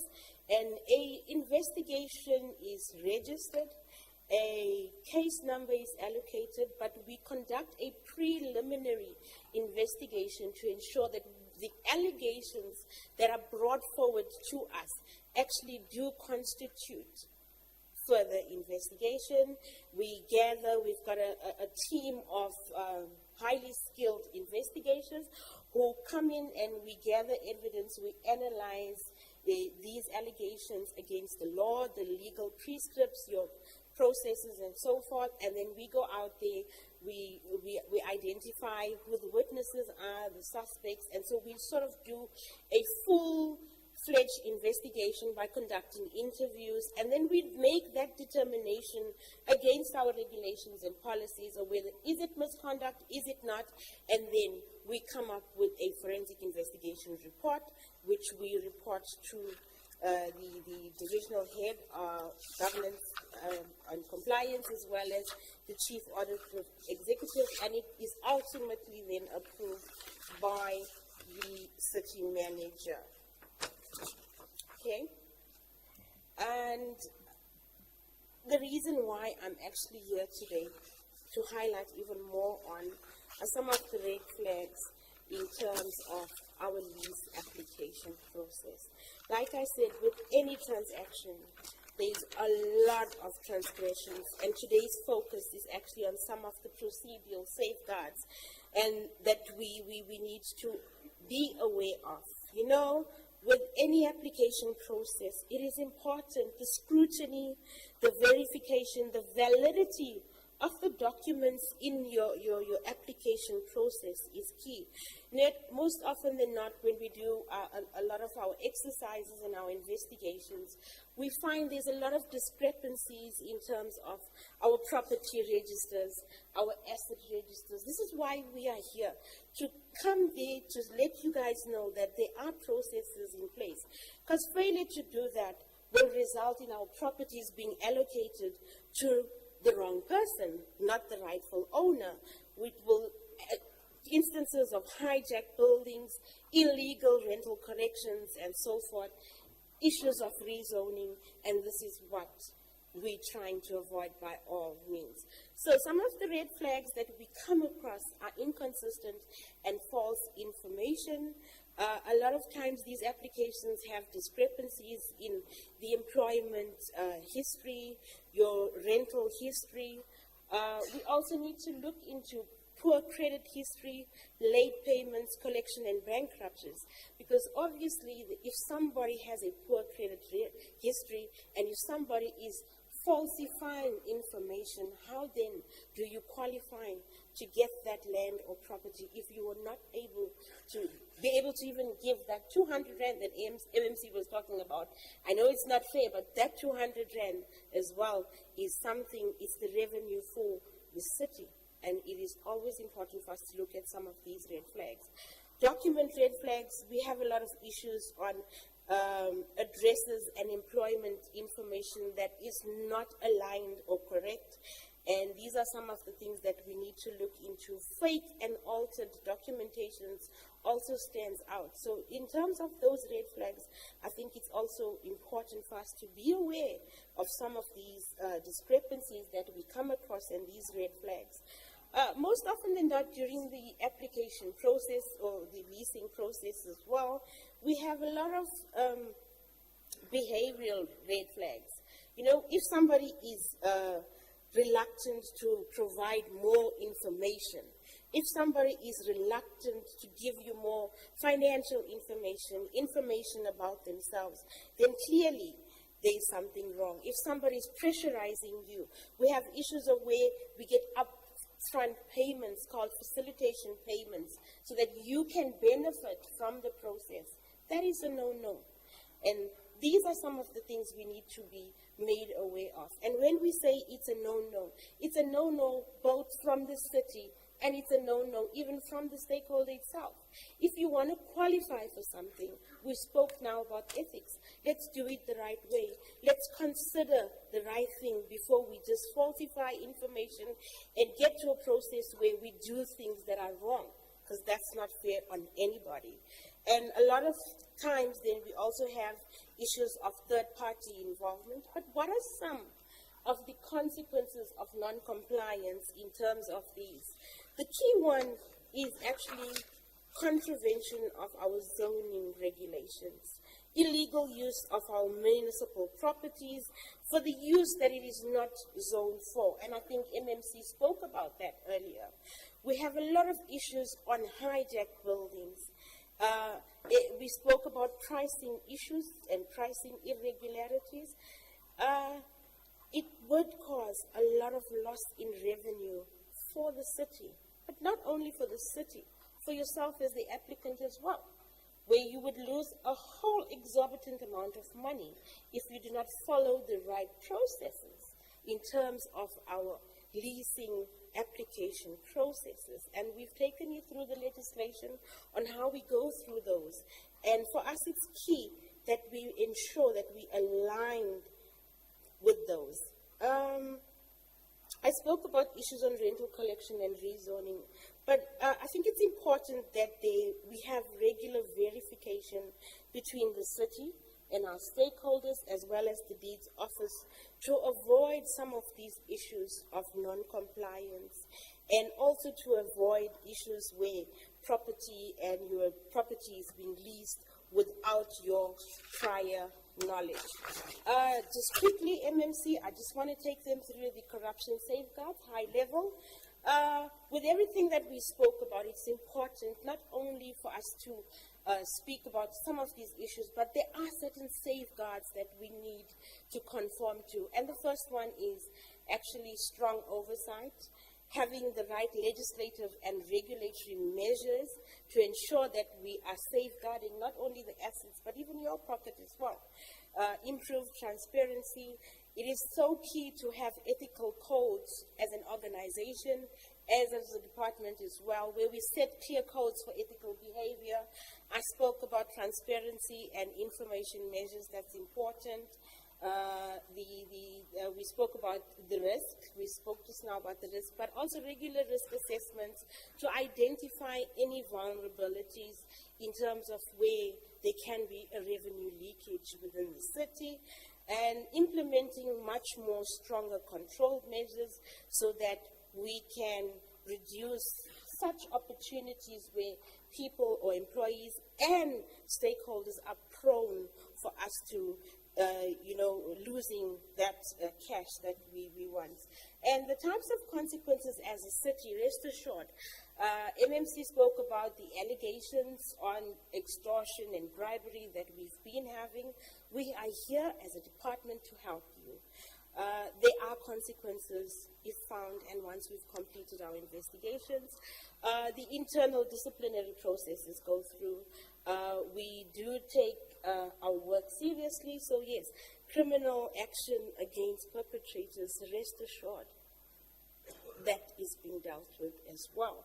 And last but not least, our financial recoveries. Last but not least, as I promised, we have an independent fraud hotline, which is 080-874-9263, where we can report any allegations, any issues of fraud, corruption, maladministration. We have an ethics info or a fraud info email, where if you want to find out more about whatever I spoke about or whatever it is that you're unsure about and you need reassurance, feel free. It is fraud@tshwane.gov.za, pardon me. And then also our walking centers, your Tshwane House, your Semi-Max, and your Centurion. So, last but not least, any person may report incidents for investigation purposes, as we spoke about, and use of any other mechanisms does not guarantee effective investigation and the necessary protection. So let's make sure that we make use of the platforms that we do have there as group audit and risk. And I think what's important as well is to share our contacts. We have a director for forensic investigations. That's his details up there, Alwani, t@tshwane.gov.za, and myself, Elaine N, at tshwane.gov.co.za. Thank you so much, and that's the end of my presentation. Thank you. Thank you very, very much, Elaine. I think, when department puts themselves out there and says that, listen, this is what is happening, we've heard you, there is corruption, let's stand up and let's actually do something about it. Let's ignite towards an anti-corruption culture. It says that we are here, we are listening, and we actually want to do something. So they put up their information. I saw a lot of pictures being taken. Make use of that platform responsibly, where we do see that there are illegalities that we might be aware of. And around the red flags, what I was seeing there was, what are the things in the information that might not be complete in the applications that we're putting forward, might not be full. So let's also do our part, and I think that's what this workshop provides for, especially in the one-on-one engagements that we're going to have later, that you can actually have a first-hand, what do I need to do, what might I be missing out on, and what needs to be reported where. So thank you very much, Elaine, for that. So I'm also aware that we are an hour behind schedule when you look at the program. However, we will make it up. Rest assured, we're not going to keep you longer than you have set to be here. So we'll find the time to manage to make up the time, perhaps in the question and answer and in the help desk. That's also just where you need assistance. Okay, so we've heard how to apply for property. We've heard what are the things to look out for, where to report on corruption of things. But maybe we've identified a piece of land. We have a vision for what we could use it for. We have intentions to apply, but there are permissible uses on the particular lands. There are properties on zoned for specific use. There might be things that the city might consent to, which are not necessarily in what the application is right there. So let's hear about what is permissible, what the land use and the zonings may be for the properties, and how we go about those applications as well, from city planning, economic development and spatial planning.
Good morning and good afternoon.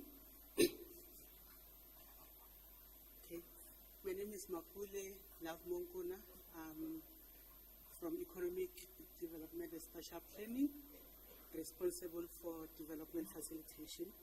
I'll be taking you through a presentation that needs to familiarize you with the land use rights and the process to obtain the necessary land use rights. So I'll start with the rules for development, which is outlined in the land use scheme. So you ask yourself, what is a land use scheme? This is a legal document that regulates how land use can be defined within the jurisdiction of the municipality. It actually outlines permitted and non-permitted land uses by means of definitions and different clauses and scheme that then promote sustainable development. I'm aware that on the screen there's a different definition as compared to what I'm giving you. I'm trying to simplify the definition, taking into consideration the different stakeholders in this chamber this afternoon. So we as planners that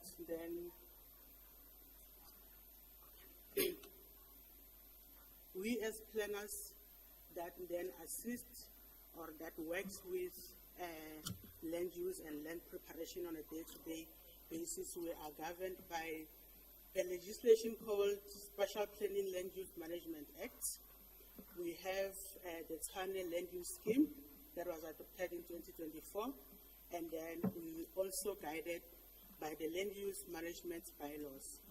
So in terms of the Land Use Management Bylaws and the Spatial Planning Land Use Management, the Tshwane Land Use Scheme consists of regulation that then set out conditions that are related to the uses of development, land, or building. So all in all, out of 800,000 properties that are in the jurisdiction of the city of Tshwane, we are then guided by these three legislation and other related legislation that governs the built environment. So I will then move to the zoning. As you identify a property that you are interested in, it's always advisable to find out the zoning of that property, because the zoning of that applicable property or a specific property, it records the adopted land use rights of that property. So the zoning of the property is then captured in an electronic zoning database that we have as the city. But we do have different kinds of zonings or different categories of zonings that are outlined in our land use scheme. So we are familiar with our residential zoning, which is our properties that we live in, our houses. But then we do have businesses, we have commercial zoning, we have public open space zoning, and then we have agricultural zoning. The zonings also differ per specific area. I'll make you aware that in most of the properties that are not yet developed, that are in the greenfields as compared to those that are in the brownfield, they are mostly zoned agricultural. And I'm standing here thinking most of the properties that you're going to identify that should be interested in leasing, they'll be zoned agricultural. And agricultural zoning limits you to few specific uses.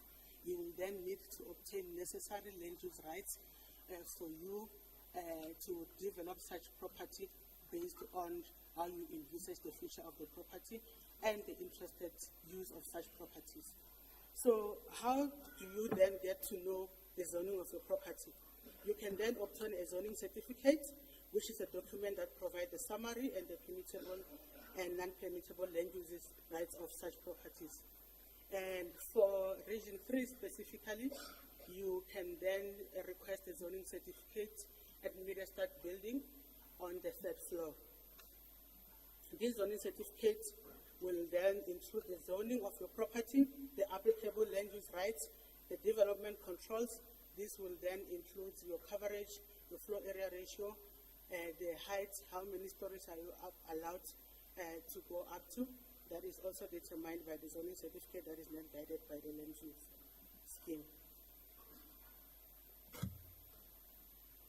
What are the cost implications of a land development application?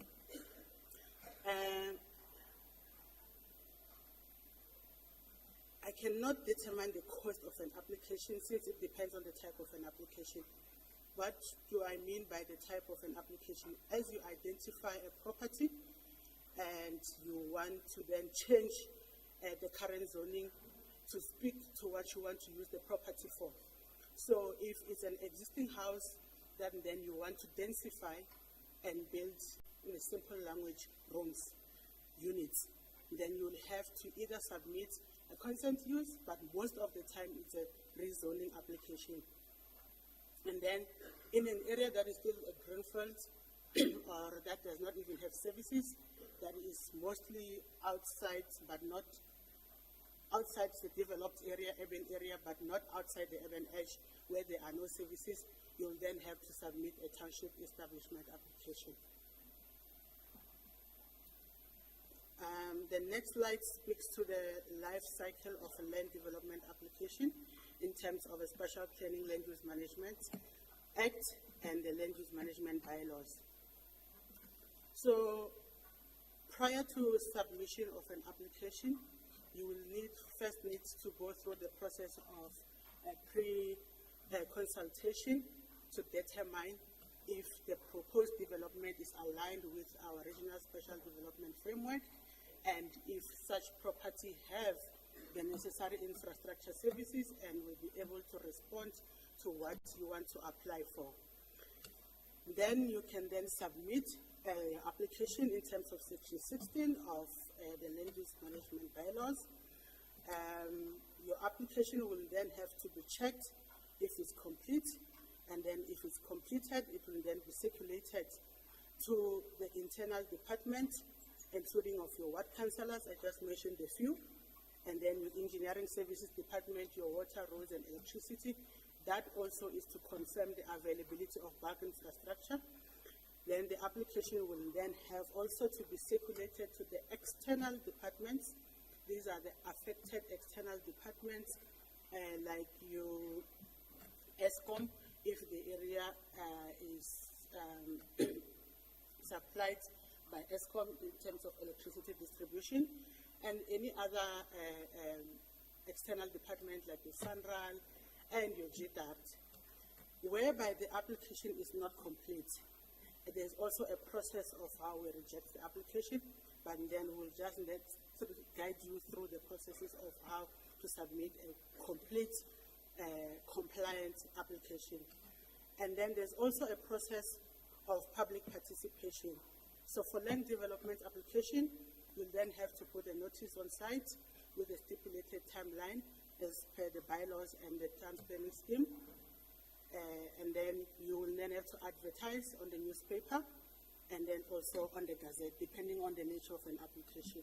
So these whole processes will then lead to consolidation of comments that have been received in a situation whereby there is an objection, because the purpose of public participation is to inform the community who you're developing or you're amending the land use rights, as well as your neighbors. So should and developers and investors in close proximity to the property. So in a situation where there are objections received, we'll then record to the objection. There's also a processes of dealing with such objection. That does not mean then the objection will have to put a stop on your land development application. It will then to go through the MPT, which is the Municipal Planning Tribunal, and then we'll deliberate on the objection with the objector present and the applicant present. Up until then, such is resolved in a situation where an objection has been received, and then in a situation where no objection has been received, and then an authorized official with such delegation powers can then approve that land development application, and then there are processes to follow post their approvals. I will not dwell much into, and I'd also like to bring it to your attention that we do have the manual on the internet that guide us on the submission of such land use application.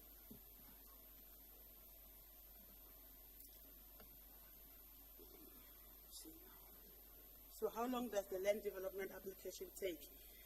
Once again, the maximum period of the application is determined in the legislation, which is the SPLOMA and the other applicable legislation.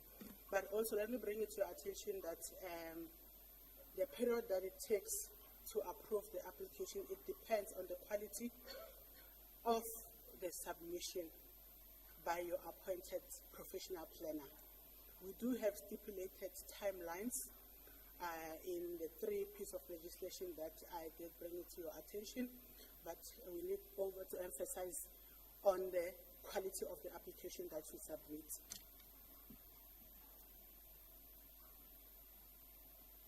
And then who do you appoint? So depending on the type of application that you are submitting, we always prefer that the land use application be submitted by a registered professional planner that is registered with South African Council of Planners. There are major developments or major land development application, like your rezoning and removal of restrictive conditions and your township establishment. And there's a subdivision, and also that will then require the registration of the servitudes. But minor applications such as your consent, you can submit. But for the others that I mentioned, we always advise that you appoint a professional planner that can put the document together for you and submit to the city and be able to engage with professional town planners. So in a situation, let me give you an example of a township establishment. We advise that your professional planner appoint also a multidisciplinary team that then will have to look into different studies that will have to form part of the land development application. And the different studies, I'll give you an example about the geotech reports. In an area like a Centurion that we know is affected by dolomite. That definitely will be one of the prioritized studies that we need to look into. And then you need to put together a traffic impact assessment. You need your engineer. And you need an environmental expert to also conduct an EIA, environmental impact assessment of that specific area. And then you need your conveyancer for the registration of the township. You need your land surveyors for the division of the township, and you'll need also your civil engineer to conduct infrastructure assessments of the area, as well as to assist with putting together a layout plan.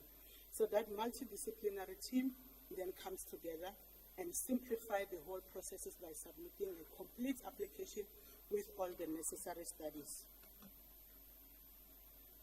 So there have been a few questions that I need to respond to as per the presentation. There's a slide that I skipped on where do we then go to if you need to submit a land development application, or you need to start with the process of a pre-consultation to determine the availability of infrastructure on the identified land that you then need to lease.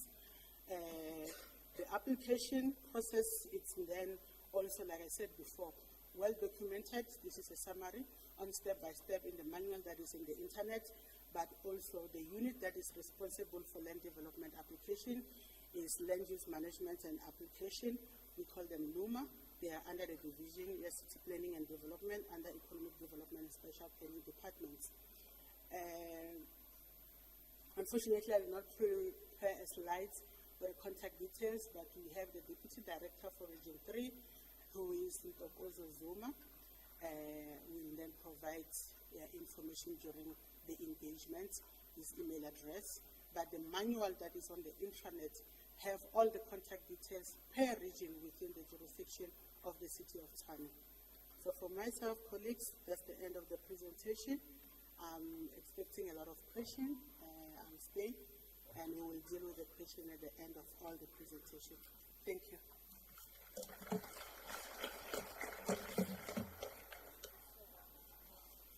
Thank you so much, Lovemore. So that gives us a lot of information in terms of what the process is to get the correct zoning for whatever your vision might be. You've gone through the process of applying for the lease land, which we heard was in the range of 18 months, give or take. And then just because you've gone through that process and have been awarded that property does not necessarily say you can go ahead and just do what you have envisioned. There is that process that you need to follow in order to get the correct land use for the property. A question that I would have for later would be, can these processes run concurrently? Maybe, because then you're looking at another, quite an extensive period that you need to plan for, right? But we'll keep that for later, for the Q&A. All right, so now, assuming that you've gone through the application, you've been awarded the property, you've gone through the land use rights process to make sure that your zoning is correct for what you need to use it for,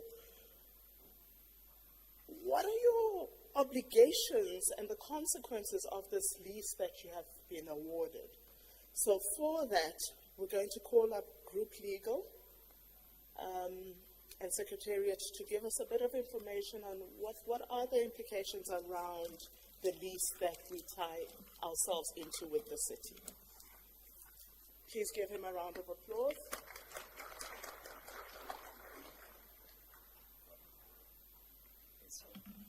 Afternoon, colleagues. I'm not going to take too much time. I believe we are all in the property space, so I just presented a small, I think it's 3-slide presentation for you guys, just to explain the basic terminology and stuff, and your obligation and our obligation as the city. In these instances, I will be calling ourselves the landlords, and we will be the tenants, so that at least we can have a proper idea and understanding. I'll start by defining a lease agreement. It is just a legal documentation between ourselves as the landlord and you guys as the tenants, where we'll outline the duties and responsibilities. And then it is a legally binding contract And then there are different types of leases that we will be engaged or dealing with when we are approaching the city. We've got a residential lease agreements where we issue leases for our residential property portfolio through housing company Tswane. We've got office accommodation where it's either the NPO request one of our offices to rent it out, and then we enter into a lease agreement with them, or where we enter into a lease agreement with you guys if you've got a capacity for bigger spaces. And then we've got the business, our normal business leases, where it's a typical lease where we give you, if you listen to Mr. Manditi's presentation, we've got a 3-year lease agreement that we can give to the tenants. And then we've got another one we call 9-year, 11-month lease agreement, where we give to the tenants, and then they are, but everything comes after the process outlined by our sister departments from group property and special planning. And then we've got a developmental lease. This developmental lease is normally what we call a long-term lease, where you are investing a lot of money onto the property that belongs to the city.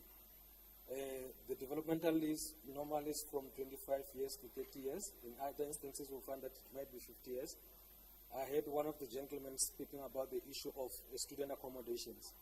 Those are the type that we say it's a developmental lease, because we will be expanding a lot of resources, but after the expiry of that long-term lease, the property will then revert back to the city together with the improvement. Normally, under developmental lease, we give you a discounted rental, where because you're expanding a lot of capital, you pay us minimal nominal rental for a particular time, and then after that it increases as the lease comes to an end. And then under those developmental leases, you are normally responsible for the maintenance of the property. Everything that is there, you take it, it's your responsibility, including the paying of rates and taxes on that property.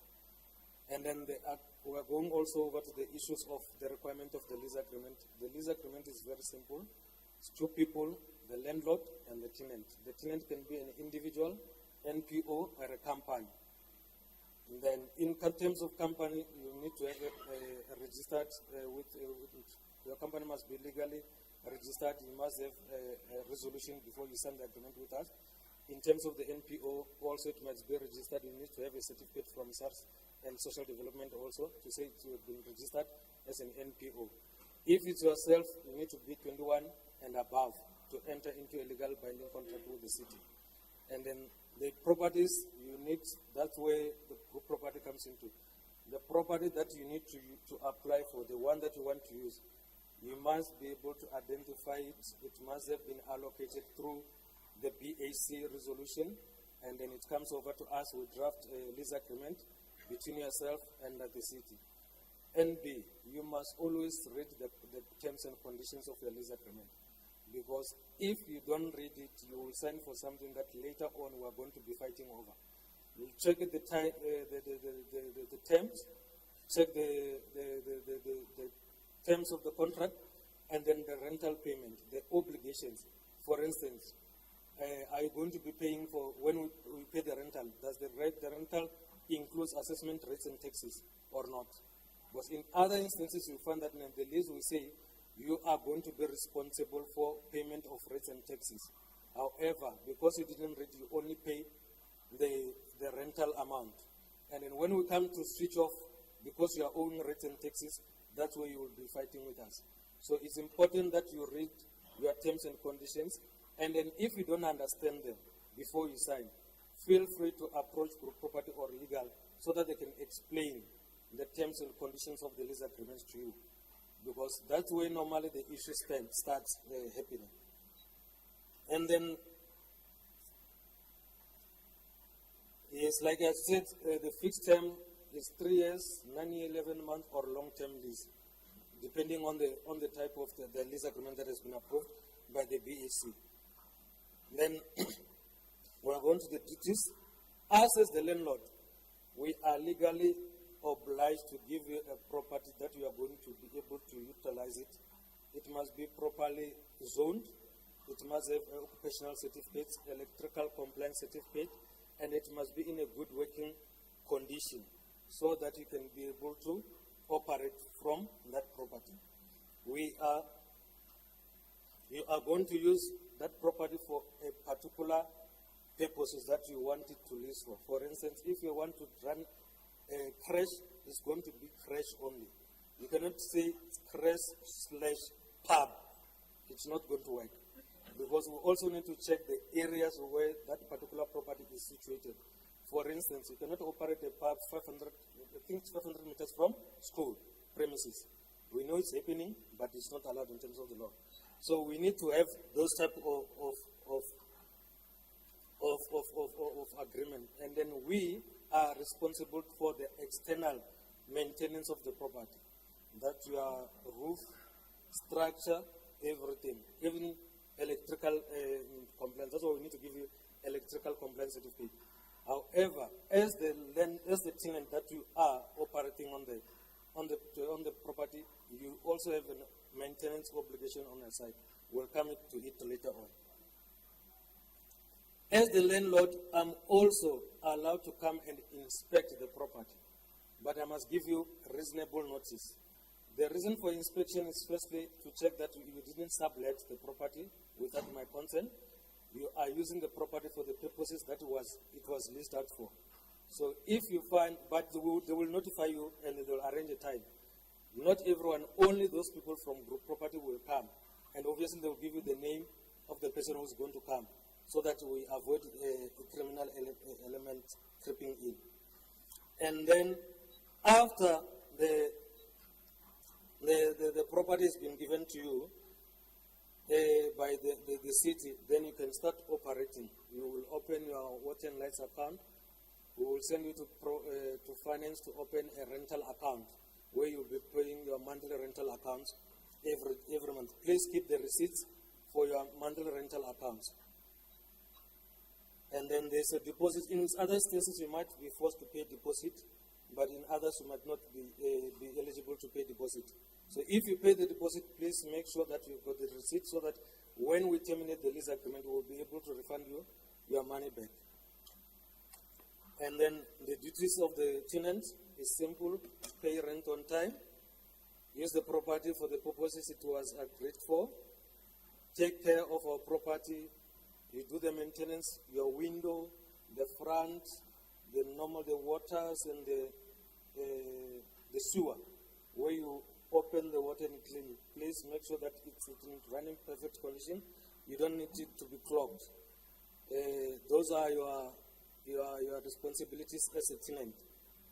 And then when the lease expires, then you need to give us the property back on the slightly same condition that you receive it, excluding the wear and tear. Your wear and tear is when the paint is peeling off or something that we can normally agree. But we want our doors to windows to be intact. Also, we'll take the money from your deposit to fix it to the property condition that it was before you got the property. My colleagues from special planning was busy speaking about the bylaws and regulations. Those are they will be enforcing those things to make sure that every property complies with our city's bylaw. And then what else is there? There's only when in instances where we don't agree or if we are failing to adhere to the lease agreement, there's only two things that we can do. One, we give you notice to comply. If you fail to do that, then we can terminate the lease agreement. And then if you are owing us, that's where we can then take legal action to try to recover the money from you before you can vacate. So, but I don't think, since we'll be working in a good working relationship, I don't think these ones will be necessary on our side. But please feel free to read your contract. If you don't understand, please make sure that you contact Group Legal, and Group Property will be able to explain to you properly. In terms of developmental lease, it's for those who got money. the companies that want to invest, like your Broadmoor, Tramsheds, GTI, those are huge projects. So we will also try to help you and meet you halfway when you're developing it. But for any other stuff, it's simple processes. We only come after the report has been approved by the BAC, and then we start drafting the legal agreement. The legal agreement will call you, and you will come to Tswane House. Only if you got two places where you can sign the lease agreement.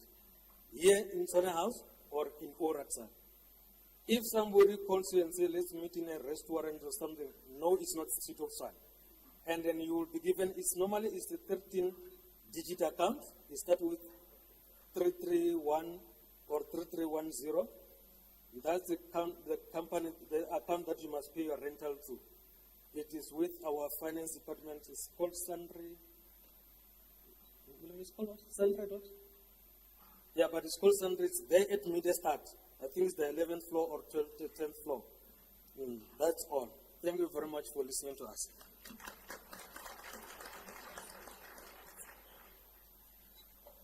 Thank you very much, Isani. So, it sounds like it boils down to the T's and C's and reading the fine print and making sure that what we sign is what we're using these properties for. Above that, what I have heard from all the presenters today is that City of Tshwane is really at a place where they want to partner with you, hold your hand and show you where things might not be completely clear, how it is you actually get to using the properties that you have identified towards increasing our income revenue by 3.9% in 2029, as MMC mentioned initially. So we are here to walk the journey with you, to make sure that we are developing this beautiful city, igniting excellence in the city that we are in. So we've gotten to the place where we can finally ask all the questions that you have. And to kind of structure it, I'll just take 5 hands, hear the questions. Please say your name and who you are directing the question to, if you can remember. And then let's organize it like that. All right, I see 2 hands, 3 hands up so far. So sir in the black, sir in the white, and the sir with the beanie over there to begin with. Yes, sir. Hi, my name is Diego. I have 2 questions for Hortmanwa, property, group properties. When they were saying they are working properties that cannot be leased, like cemeteries and what. If I have a private company, my company mines in Rustenburg. I have mines, but I also want to help the community who this thing in securing our cemeteries and what. Is it a way that I can partner with Tshwane, or is it a no-no when coming to cemeteries? And my other question is for our NPO. We want to open up a school for kids with disabilities. So, but the issue is that when we went to group properties, we need to find a land that's already zoned for working schooling, and that's hard to find in Tshwane. So, can we get just a business there and then rezone it ourselves? Thank you. Thank you. Your questions are noted. Good day, Danny Ramalapa. My question will be, what has changed in today's workshop in terms of regulations and the easing of regulation for the public to be able to access the lease and buying of land compared to the yesteryear's regulations? Is it something has changed, or we are still on that same level? Thank you. Thank you. So with the beanie over there.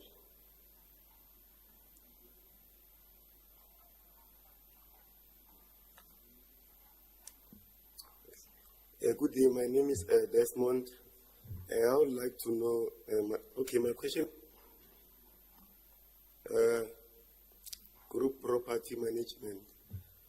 When we looking for buildings or property to lease, do you have a database where we can go and check which buildings are available or do we go around looking ourselves? Or which mechanisms do we follow to identify buildings or land that is open for lease? Thank you for your question. I'll take two more questions.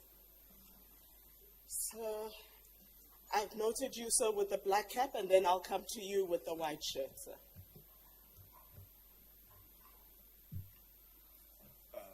All right. I want to know why do we get 3 years on the short-term leases instead of like 11 years? Why do we get 3 years on the short-term leases versus 11 years? Is that your question? Yes. Okay, noted. Thank you. Sir, with the white shirt.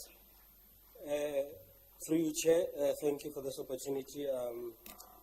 I just want to say I'm from Tshwane Homelessness Forum, and I'm also representing the Pretoria Engia Church. This process is nice, but for me it sounds like we are putting a cart before the horse. NGOs that are here in Tshwane are already occupying buildings. They've been applying from 2013. Mama Nomsa is sitting there, knows about this. And 2013 to date, in terms of the lease agreements. And I heard the previous speaker spoke about when you are saving the poor, there is some kind of deviation of some sort. But you are addressing the issue of land. I don't know if that applies to property. In 2015, Tshwane Homelessness Forum went and did the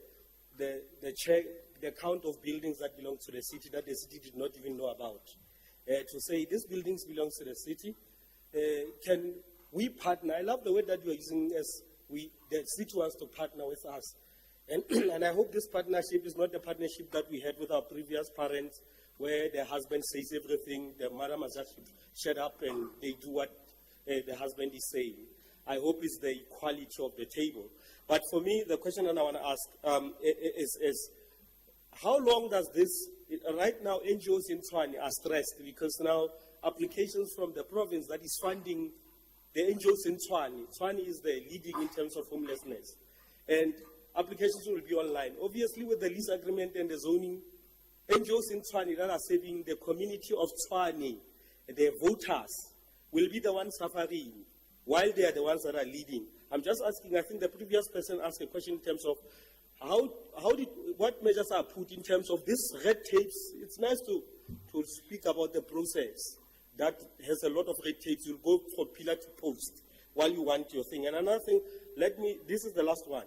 In terms of zoning, we know the Monitoria burned down. There was the historical scheme of zoning that happened. You find that our property right now, 2 churches, they were zoned as, I don't know if somebody sat behind the desk and just use the Google map and say residential 4. When you go to the document, 1955, it was zoned as the house of worship. And now, the church that is saving the homeless people, now we need to zone it, the kitchen bag. It's going to cost 155,000. Where will the NGO get that? Only to find out it was just the issue of the historical zoning that somewhere when the scheme changed from paper to digital, there was misalignment. I don't know who's going to answer these questions. Thank you very much. Thank you for those questions. I'm not very clear on what your question was there. The two-folded question, whether it was around the existing application processes and where they stand with the NPOs, and the second one around the zonings, historical zonings, and how that has been changed, or how does that work through these processes that have been highlighted today. Am I hearing your question more or less correctly?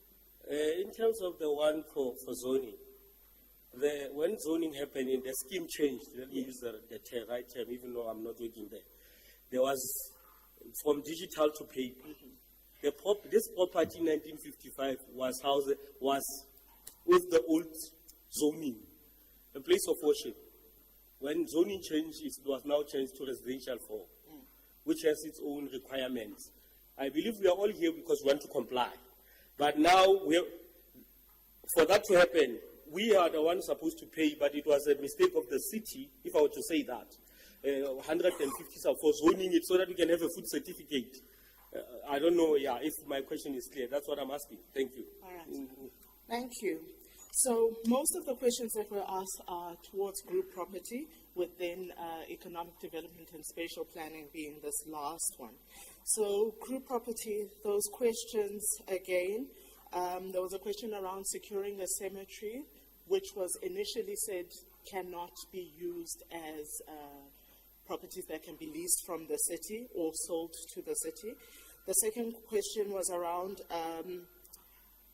well, maybe this isn't necessarily to group property only, but to the whole platform. What has changed in the regulations previously and this workshop now? Is there an existing database of the existing buildings that communities can lean to in terms of identifying the properties that they would like to use, especially when it comes to the gentleman's question of getting a school for disability and being told that they have to find an area, land, where the zoning is already correct. So I think that perhaps is looking at group property and spatial planning. So, if you'd like to come and answer.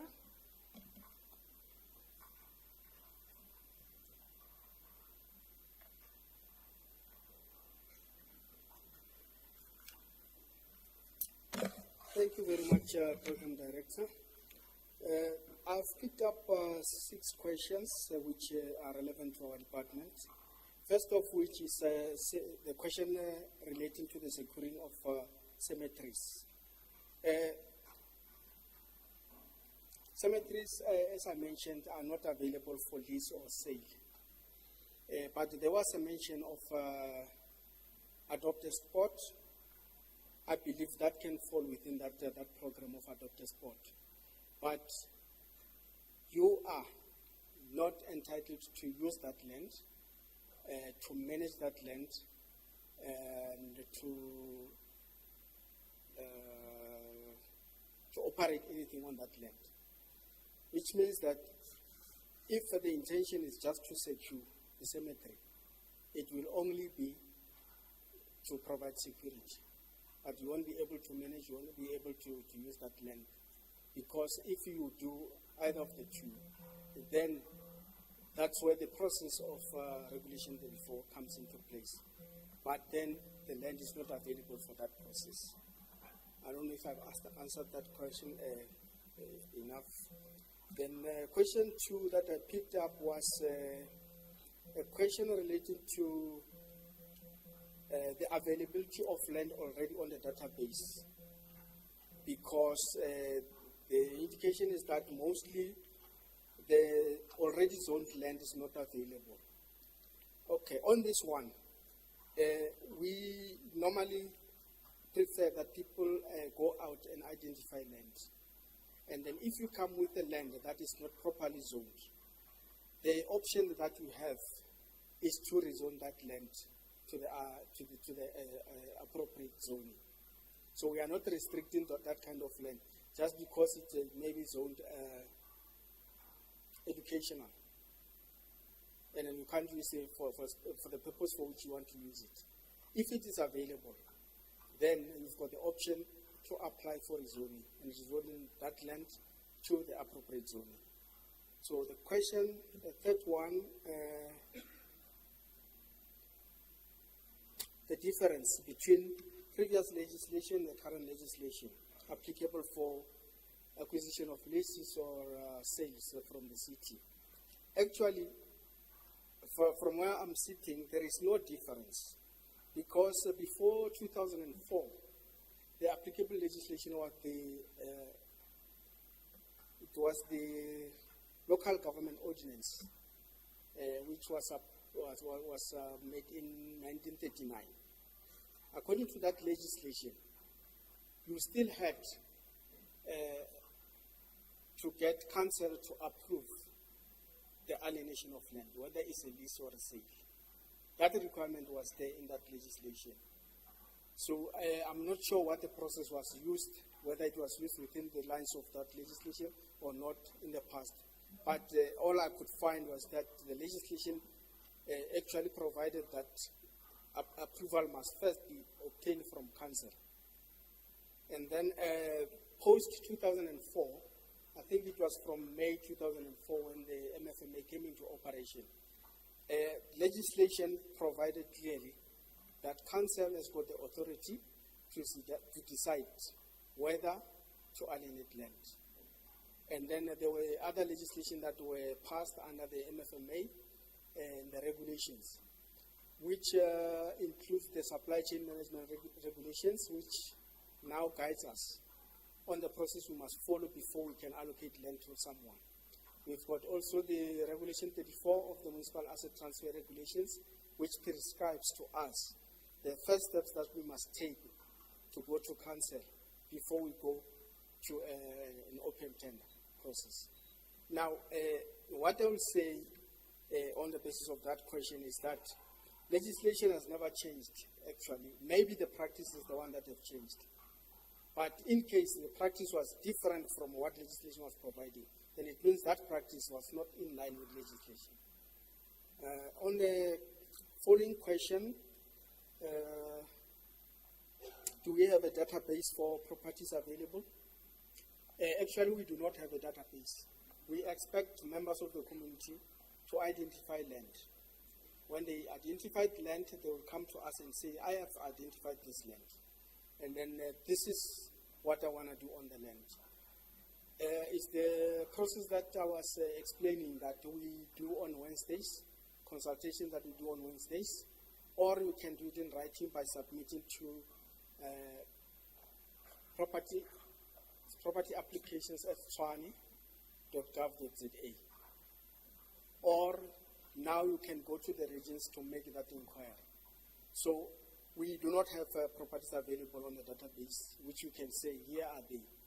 But the one thing that one can do is frequently to go and check on the government gazette and the newspapers for properties which have been put on tender. Okay. What I'm saying is that we do not have properties available on the database that we can say these are available for leasing or for sale. What we expect from the members of the community is to identify the land, come to us, then we have a consultation regarding that land where we take information, after which we will do our own investigation as to whether we can make that land available to you. If not, then we'll notify you in writing that the land is not available and give the reasons for that. Is that fine? Is that fine? Okay. Following question. On the term of the lease, why 3 years and not 11 years? Okay, the 3 years, it was just a distinction that we had to make relating to the process. You still can have a lease for 9 years, 11 months. You still can have a lease for 30 years, depending on what you want to do and what your intentions are.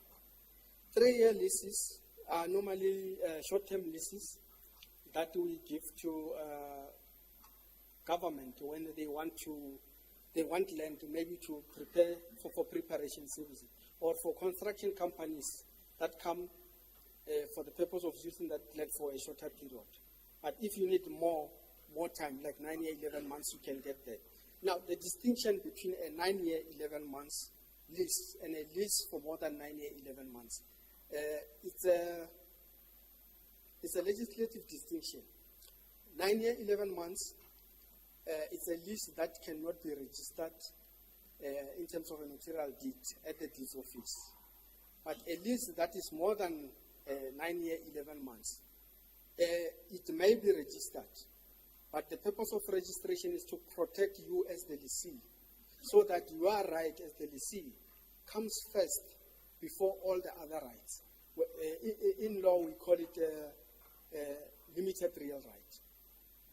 Whereas when we have a lease that is 9 years, 11 months, we don't have a real right on the property that we are occupying.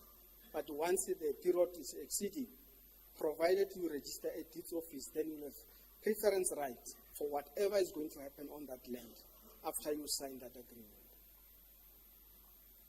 So the period of 3 years is available, 9 years, 11 months is available, 30 years is available, depending on the intention, on your intention on the land.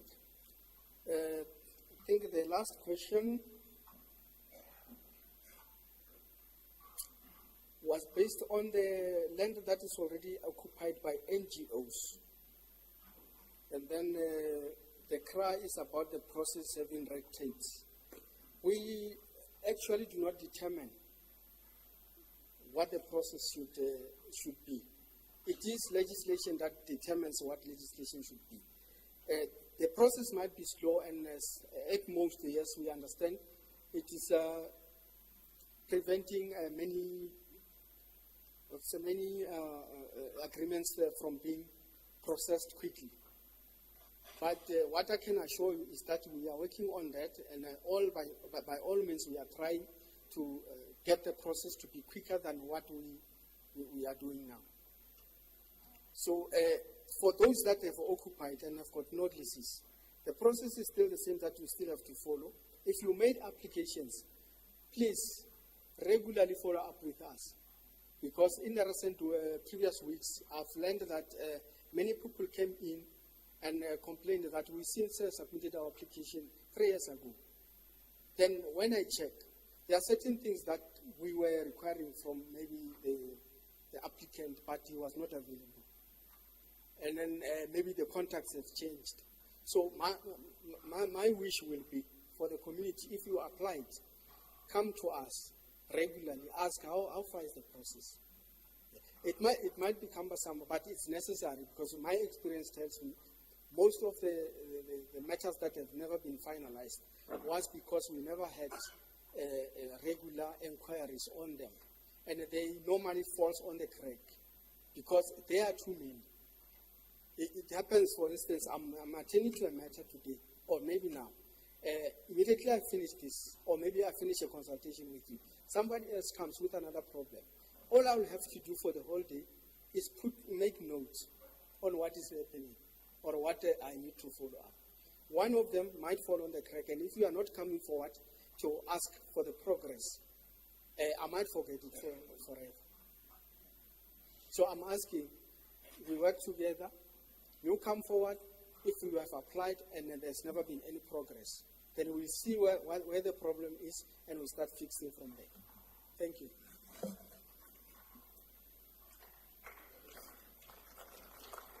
Thank you. It looks like you might need to stay at the podium. There might be more questions for you. But I just want to go back to the question about the historical mistakes. Lovemore, if you can speak to that.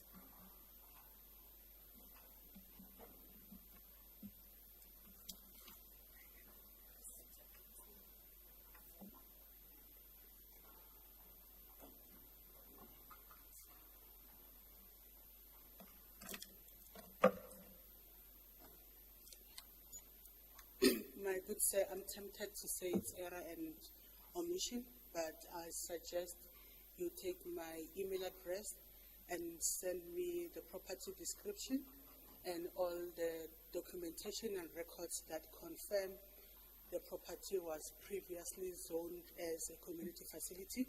I will then facilitate on your behalf with the department that specifically dealt with the transition and the development of Channel Land Use Management Scheme 2024.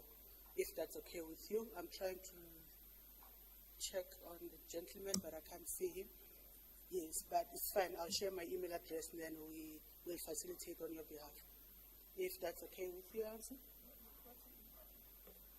You want me to type?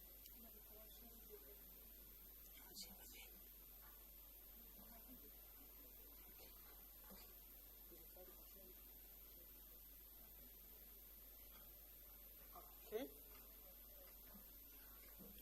It's Lovemore, so it's LOVEMORENK at Turner. Oh, thank you. So after this Q&A, there will be group property, and all the delegates will be here, the officials will be here to answer individual questions that you might have. So this Q&A is more on the broad issues that will be able to, that we can answer that affect most of the platform here. So after the Q&A, there will be a panel here. You are welcome to come with your individual issues, have discussions about things that might have been years in the running, and wherever there might have been any discrepancies, it is a partnership. And that's why this platform today. And that's why there are going to be others like it, to make sure that we are attending to all the issues that we need to attend to. There was a question around what has changed in the regulations that perhaps hasn't been answered yet, but maybe let me give it a stab that maybe there might not be a change specifically. I speak under correction there, but it is more around this word of partnering and making ourselves available to you to speak to whatever challenges you might be facing, where everyone is together. So you're not being sent from pillar to post. Everyone is together to attend to your issues in one space. Other questions? Yes, there was a hand. 1, 2, 3, 4. Lady with the leopard print. Next round, I'm coming this side. Yes. Okay, yeah, I want to ask the current lease agreement that has expired a few years ago. We did some applications, not once, maybe twice, 3 times or whatever, and still there's no communication to whether we're going to renew the contracts or not. And I think Aniki, that works for the government, even she can vouch for us that we're constantly trying to actually get a word from City of Tshwane with regards to the renewal of the contracts, because, yeah. Thank you. Next question, sir. I just want to make sure what happened today is that it centers around acquiring of land, and that's very important, I think, and you stated a lot of important things to remember. But my question relates to his, and perhaps more of the sporting people. I'm from Murrayfield, the tennis club, and I just want to make certain, do you have a specific message for us? Is there something that from our side we must follow up with you, try to set, and must we check our contracts? So I'm sort of uncertain what to do now. What to do about what, sir? What is the why are we here? I mean, it's good to be here, but you understand my problem, that the main focus was on acquiring of land, and that's very important. But I'm sitting here on account of my tennis club. Mm-hmm. I'm not on the board there, but they asked me to come and sit in here today. And my question is, okay, what do I take home? Is there something that I must tell my people, okay, this is what you ask from us. Do we have a problem? Must we attend to something? Is something missing or whatever? That's my question. Okay, thank you. Noted. I've missed my hands. Sir with the yellow, and then sir with the checkered shirt. Good day. I'm Tawan Petla. Firstly, I think I skipped this consultation on Wednesday, but I never heard, or it's just slipped. Which building exactly does those consultations on Wednesday happening? And then lastly, applications to lease the municipal land. There's an application that we did, I think it was 7 years ago. Even today, no finality. So I don't know where to go exactly, because we've been sending from pillar to post, stories after stories. I don't know now, and we are so frustrated. So I don't know who exactly can resolve this issue. Thank you. So, thank you. Sir, with the jacket shirt. Thank you, Program Director. My name is Mighty from Mighty O'Brien Homes. My question is with regards to the lease agreement. Regarding the business or commercial lease agreement. When does it come into effect? Does it come into effect from date of signature or date of trading? Because of if you opt for a commercial lease, for that land to be bankable, you need to get all the rights from getting all the rights to making that land bankable. It will take you 2 to 3 years to trade. So does it come into effect from signature or from trading? That is my first question. And my second question is also regarding this agreement and development. We spoke about 13 months for all the process to be finalized. But we know that it's not going to take 13 months. It's going to take months, if not years. The problem is the bureaucrats in the government departments.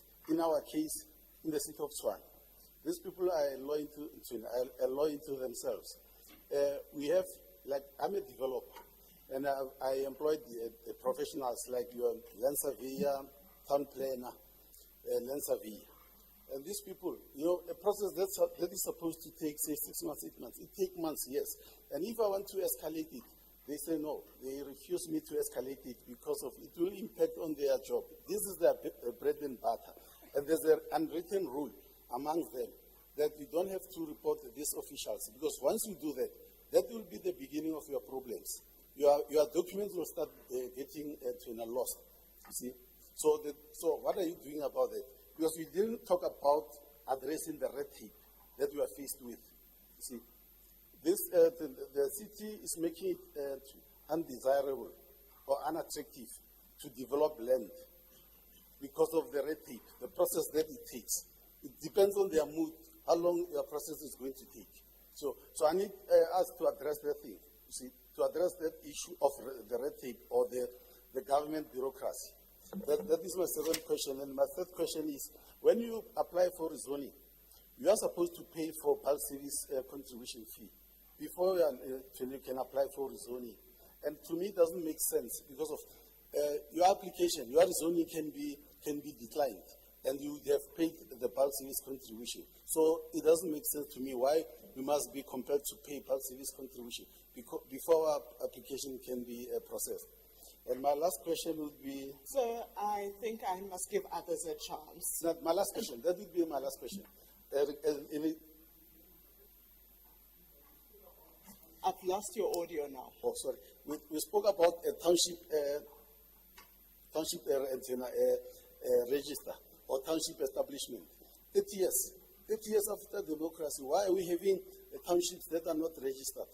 And this is affecting the black communities because of we have houses that instead of having title deeds, they have a deed of grant. So they can't sell their properties, see, or put them as collateral if they want maybe say to get into business because of its deed of grant instead of title deed. And in the township, say for instance in Harangua, they are registered according to zones. They don't establish. It's not a blanket establishment. It's according to zones. There are zones that have been registered. Like we have a zone 1, zone 2, and zone 3, zone 4, zone 5 is not registered. But we have zone 7 and 8 being registered. So my question is, after 30 years, why are we having townships that are not registered? Thank you. Thank you. I said we were going to take 5 questions per block, but we are sitting on 8 now. But ma'am with the leopard print had her hand Thank you so much. My question actually, I think it's a bit outside, but I would like to take this opportunity to ask. It's on unoccupied buildings that are not being used anymore. I remember there was an engagement happening, but now we don't hear anything about it. I would like to know where is the process now, and also just to say that we have worked on a research on homelessness, and we found that there are almost 300 homeless elderly people who are homeless. So those buildings, we are trying to see if maybe the city can partner with us to solve that challenge. Thank you so much. Thank you for those questions. I'm just going to repeat them for the benefit of the panel so that we know what we are looking at. On the homelessness question, I'd like to ask you a question. Have you approached the city identifying particular buildings that you've identified and attempted to go through the process? Yes, actually the city is also involved in the count, so, but there were like fragmentations along the way. That's why I'm asking that there was a process, but the process has disappeared somehow. So we would like to know where is the process, and if you can assist, who can we connect with so that we continue with solving this problem. Thank you. Yeah. So again, like I mentioned just now, specific cases, we are going to have people that you can come to specifically and deal with those individual cases so that you can get the dedicated time that you need to attend to your individual cases. And that is going to happen immediately after this. So we're not sending you off somewhere right now. You will have the opportunity to converse with the right officials that will be able to attend to you. Again, that is why we are here together, so that in one room you have all the necessary resources that you require. Also, there's been a lot of numbers, emails that have been shared with you that you can also contact. This is towards partnering, making sure that we are doing our best to attend to what you need. Going through the questions, the first one was around expired lease agreements and the renewals. So we've been speaking a lot about new acquisitions, but not necessarily the expired leases and what the process is there, if we can speak to that.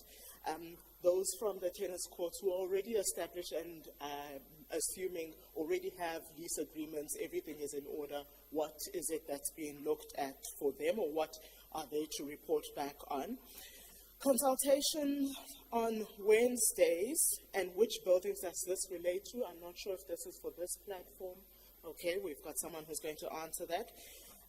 Application that was done 7 years ago and where it stands, I think that is something for an individual take on. If you have the detail with regards to that, we can speak specifically about that so that it's not generic. We can answer you properly. The business and commercial lease agreements, when does it come into effect? Is it on signature or sometime after that, if that can be responded to? Escalating of the process and the red tape. I think we heard that from Group Audit and Risk, that the intention is, and the details were shared, say where there's a challenge and it seems unreasonable, and you have done all your checks and balances, crossed your T's, dotted your I's, and there still seems to be discrepancies. Information was shared with you, but if you'd like to respond further, GAR can. Then around the bulk contributions versus application being declined, we can speak to that. Townships that are not yet registered. I think that would be an interesting one that we can answer there. And then unoccupied buildings for the homeless, I think that's also a specific case that can be addressed. So, panel, if we are ready to respond.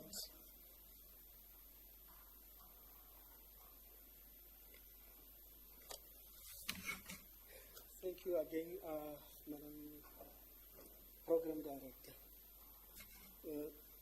The first question I'm going to start with is the one relating to the current leases that have expired. The question is around the renewal thereof. Basic principles are that a lease that comes to an end, on that day that the lease comes to an end, you as the occupier no longer have got rights to occupy. The land must revert to the city. But before I answer further, look at your lease agreement. Certain lease agreements prescribe that they are renewable. Even though in accordance with the current legislation, there is no lease that must be renewable. Because remember, council determined the period on which the property might be put on the lease. And then on the end of that period, council must again decide whether they still want to put that land open for a lease or not. Now, at the end of the lease, principle is that the lease comes to an end, the property must revert to the city. You must approach the city to make an application. The process is the same that I explained before. If you apply, you are the occupant, and you apply for a renewal, we take the application as a new application. You are not guaranteed that you will be given a renewal of that lease. Who the land is going to be given to will depend on the outcome of the bid adjudication committee upon a tender being assessed. The second question on sporting facilities, I think it relates more the same like leases which have expired. We had a deliberation about the sports facilities for the whole of the previous month. There are currently, as we speak, 3 reports that are en route to council. We are doing them region by region. So we currently did, I think it's region 1, 3, and 4. And then we are in the process of covering all the other regions. The process is to obtain approval from council to list those properties going forward. If we get approval, we go back to the same process that I've explained. It's a tender, and then the bid adjudication committee decides on who is given the lease at the time. The next question was about which building do we use for consultation. It is currently the Orat Sal building that is situated at the Church Square. That is Paul Kruger Street, and it's opposite the BRT station.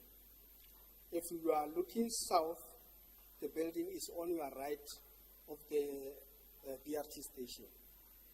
If you are looking north, it is on your left, but it's around the Church Square.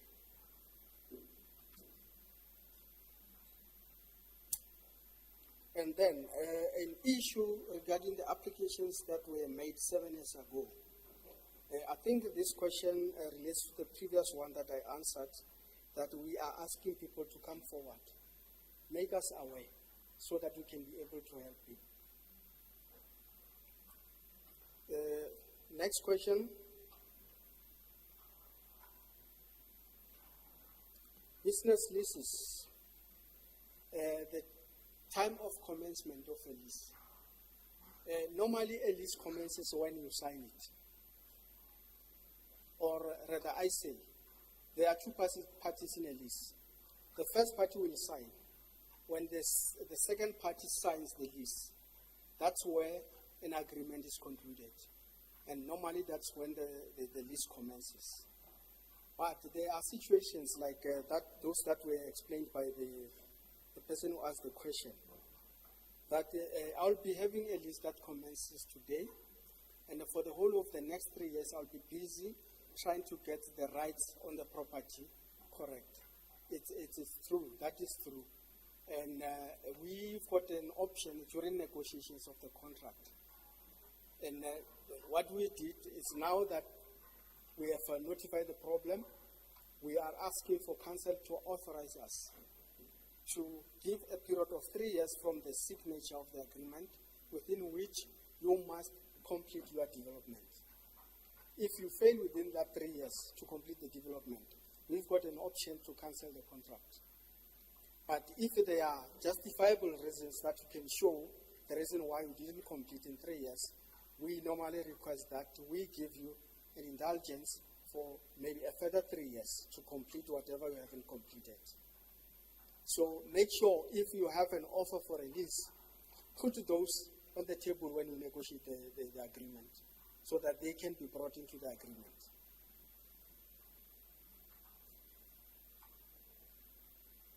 Okay, another question was about the time frames, which happened to be unsatisfactory. Well, it's understandable, but it's just that we do have circumstances that we do not control internally. As I explained, that we are required to do consultations, we are required to do investigations on the property, and then, we have to generate reports.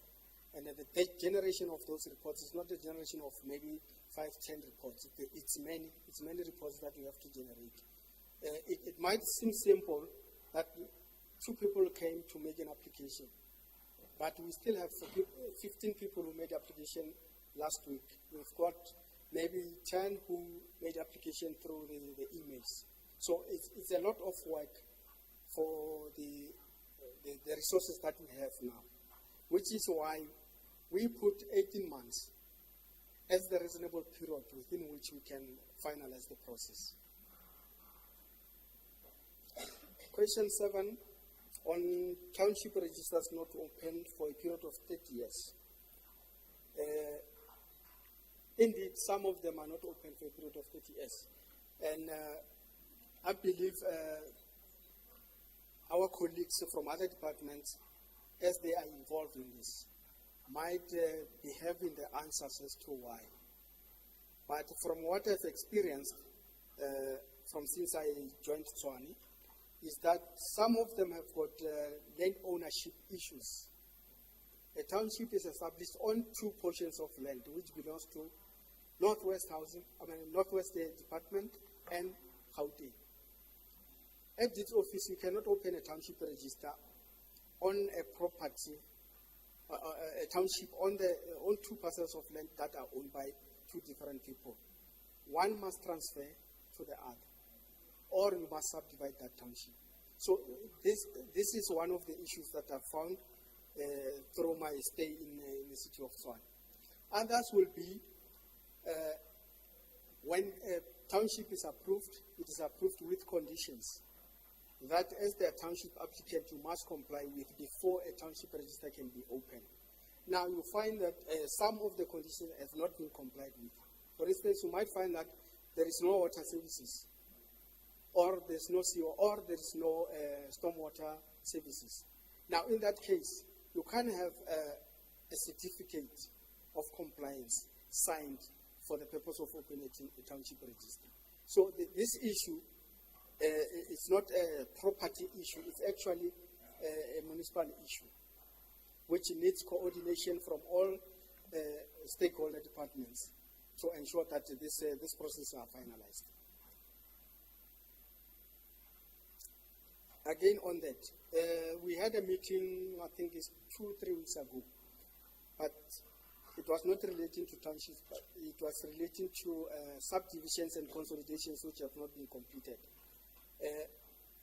Also, what we planned is to bring everyone on the table and get a coordinator, just to ensure that we obtain those outstanding requirements and then see what the problems are, so that we can be able to give instruction to the relevant department to assist us with the opening of township registers or with the registration of those subdivisions and consolidations.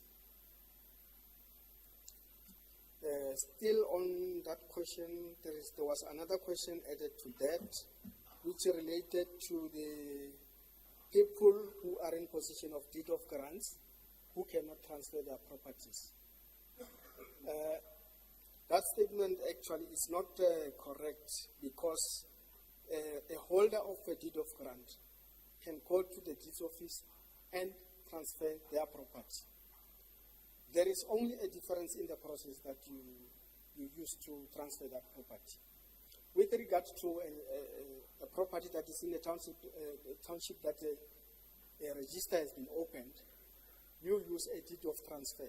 It's a document that is generated by the conveyancer, and he lodges at the deeds office to effect that transfer. With respect to a deed of grant, the regulations that allowed for the deed of grant to be issued provided for the process for which you must follow. And then it prescribed the forms that you must complete. And then you do that through the services of a conveyancer as well. So in case there is anyone out there who's got a deed of grant, wants to transfer, but he feels like he cannot transfer because he's holding a deed of grant, please advise them to see a conveyancer of their choice to assist them in that, because the process can still proceed. I know of a court case that a decision that was taken by I think it's the Supreme Court or the Constitutional Court,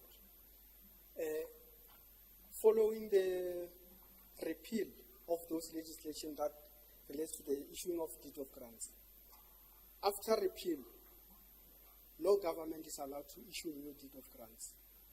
Now, there was an individual who wanted to transfer, and then he went to the deed office, and the deed office said, no, you cannot transfer because the regulation has been repealed. Go back and have the township register open on that township, and then you can bring a deed of transfer for further registrations. Now, the person went to court, and then the decision of the court was that even though the legislation has been repealed, allow these people still to proceed and transfer their properties, because they cannot wait for the township register to be opened while they are holding a property that they no longer want. So that is supporting my statement that these people can still transfer. All they have to do is see a conveyancer, then the conveyancer will assist them. The last question on unoccupied buildings. I assume that those are for residential, as I had the context of the question. And then they need them for the homeless. The process for those is the same. You make an application, investigations are done, we get council approval. The only disadvantage or the only unfortunate thing is that if you come as an applicant, it doesn't guarantee that you are the one who's going to be given that property, because it must be competitive and it must be open and fair. Now, if it's an NGO that needs to provide homeless for to provide housing for the homeless, when the tender goes out, it goes out for all the NGOs for that specific purpose, so that there is competition, so that we comply with applicable legislation. Thank you.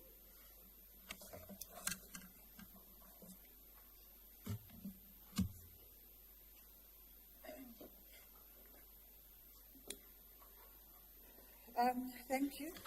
So on the question, maybe there's two questions that I will respond on. And the first one would be what has changed. I don't think there hasn't been any legislation in terms of how we acquire property that has changed, but what has changed is the administration.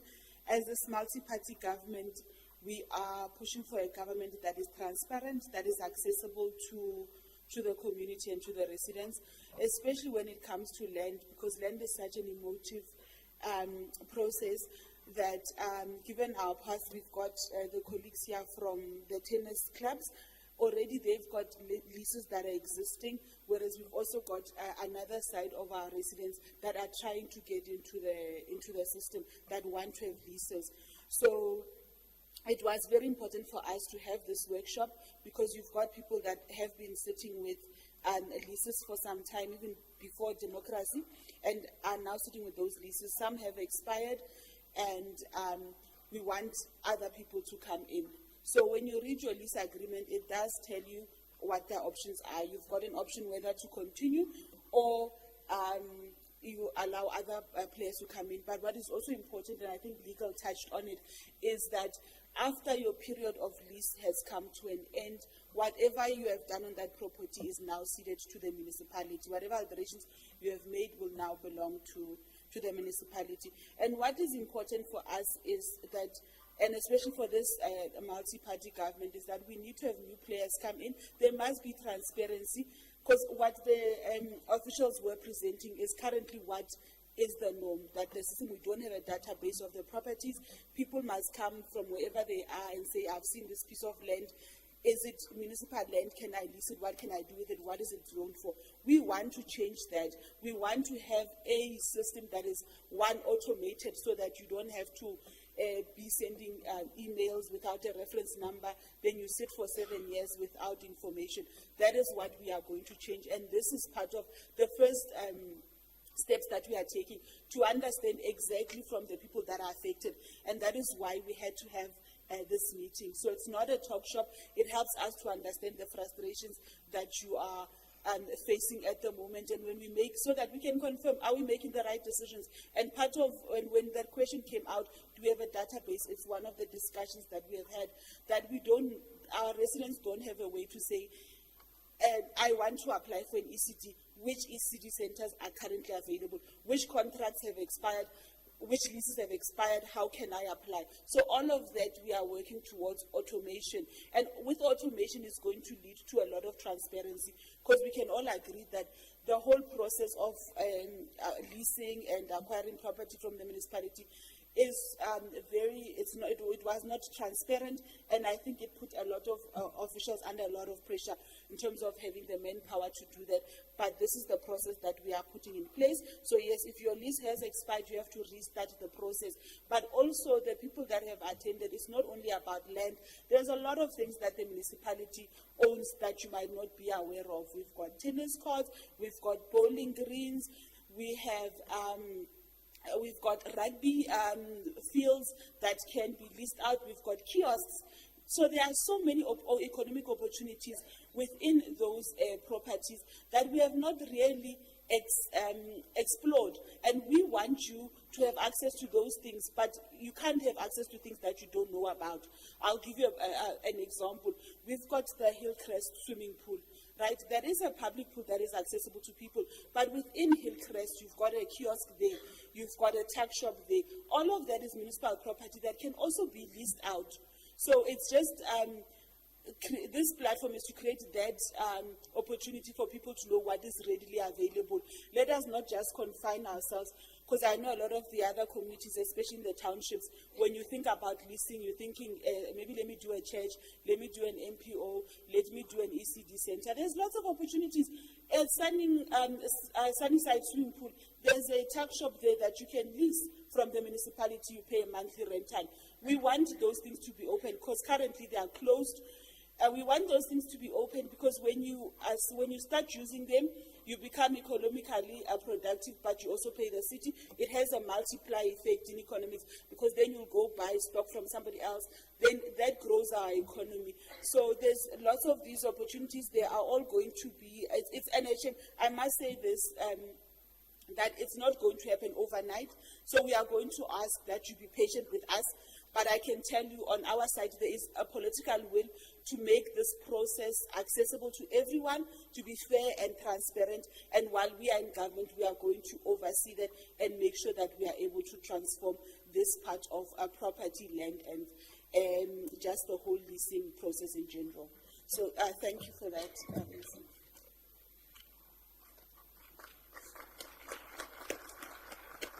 Thank you very much, LMC. So I promised my left-hand side opportunity for questions.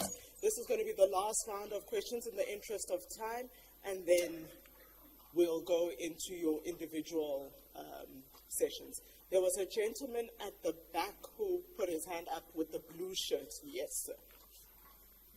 Hi, sorry, good afternoon. Regarding the application for the lease, the gentleman said to us that sometimes the applications fall through the crack and he doesn't have all the time. We've been trying to secure a new lease on a property for the last 7 years or 8 years, and we do send out the mail to the relevant departments, and we CC everybody else in, but we don't seem to get any feedback as to what is happening. Thank you. That one again, the colleagues are here, group property is here, so please come forward with the information, with your reference number, so it can be attended to individually. Lady with the red cap. Good afternoon, everyone. My name is Salome here. What I would like to advise the councillors there as they are saying, they are going to look on the procedure because the previous procedure was not conducive. Because I applied for a land 8 years ago. Communication was coming after 2 years, 3 years. At the end of the day, they sent me a letter that is going to be advertised at Government Gazette. The problem regarding that is that when you go around looking for land or properties, you use your time, money, and everything. You compile everything, you do documentation of 21 bundles of papers. You send to them officials. When you do follow-ups, they tell you, don't keep on coming here because we will send you communication. Because if you go and do the follow-up, it seems like you are irritating them. They will tell you, we will send you communication. You wait for years. And later, they send you letters saying they're going to publish on Government Gazette. The problem regarding Government Gazette is that you take the initiative of looking for land. People with money outside, agencies, people with money, they just buy the Government Gazette, look what property or what land is available.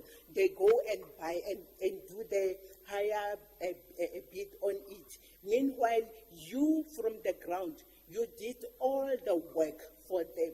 I think if maybe you can change that process, you only inform the people who applied for that land, not taking it to the Government Gazette for all of South Africa for only that one land, where the people with money are the only one who's going to purchase that property or that land.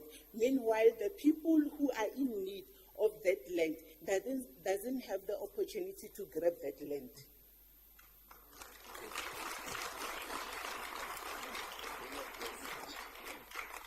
I am quite looking forward to the response to that question. Ma'am with the earrings.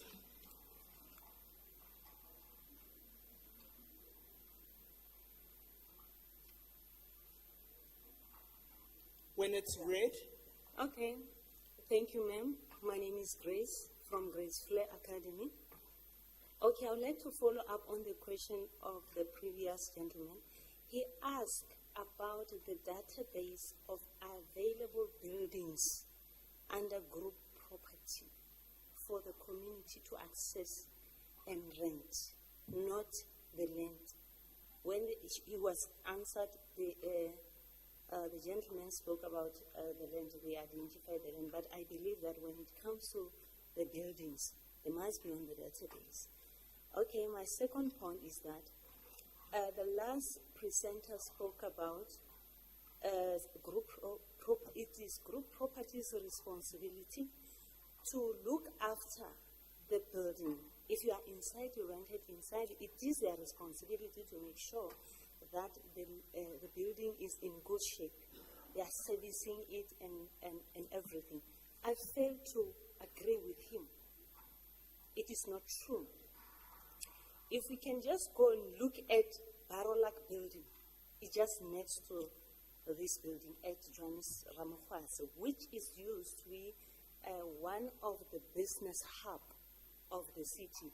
If you can go to the building, you are going to find there are small businesses owned by women there, where they are making clothes, and there is beauty. And then at the back, there are people who are the street vendors. They've got a storeroom there. The building is dilapidating slowly every day and is under group property.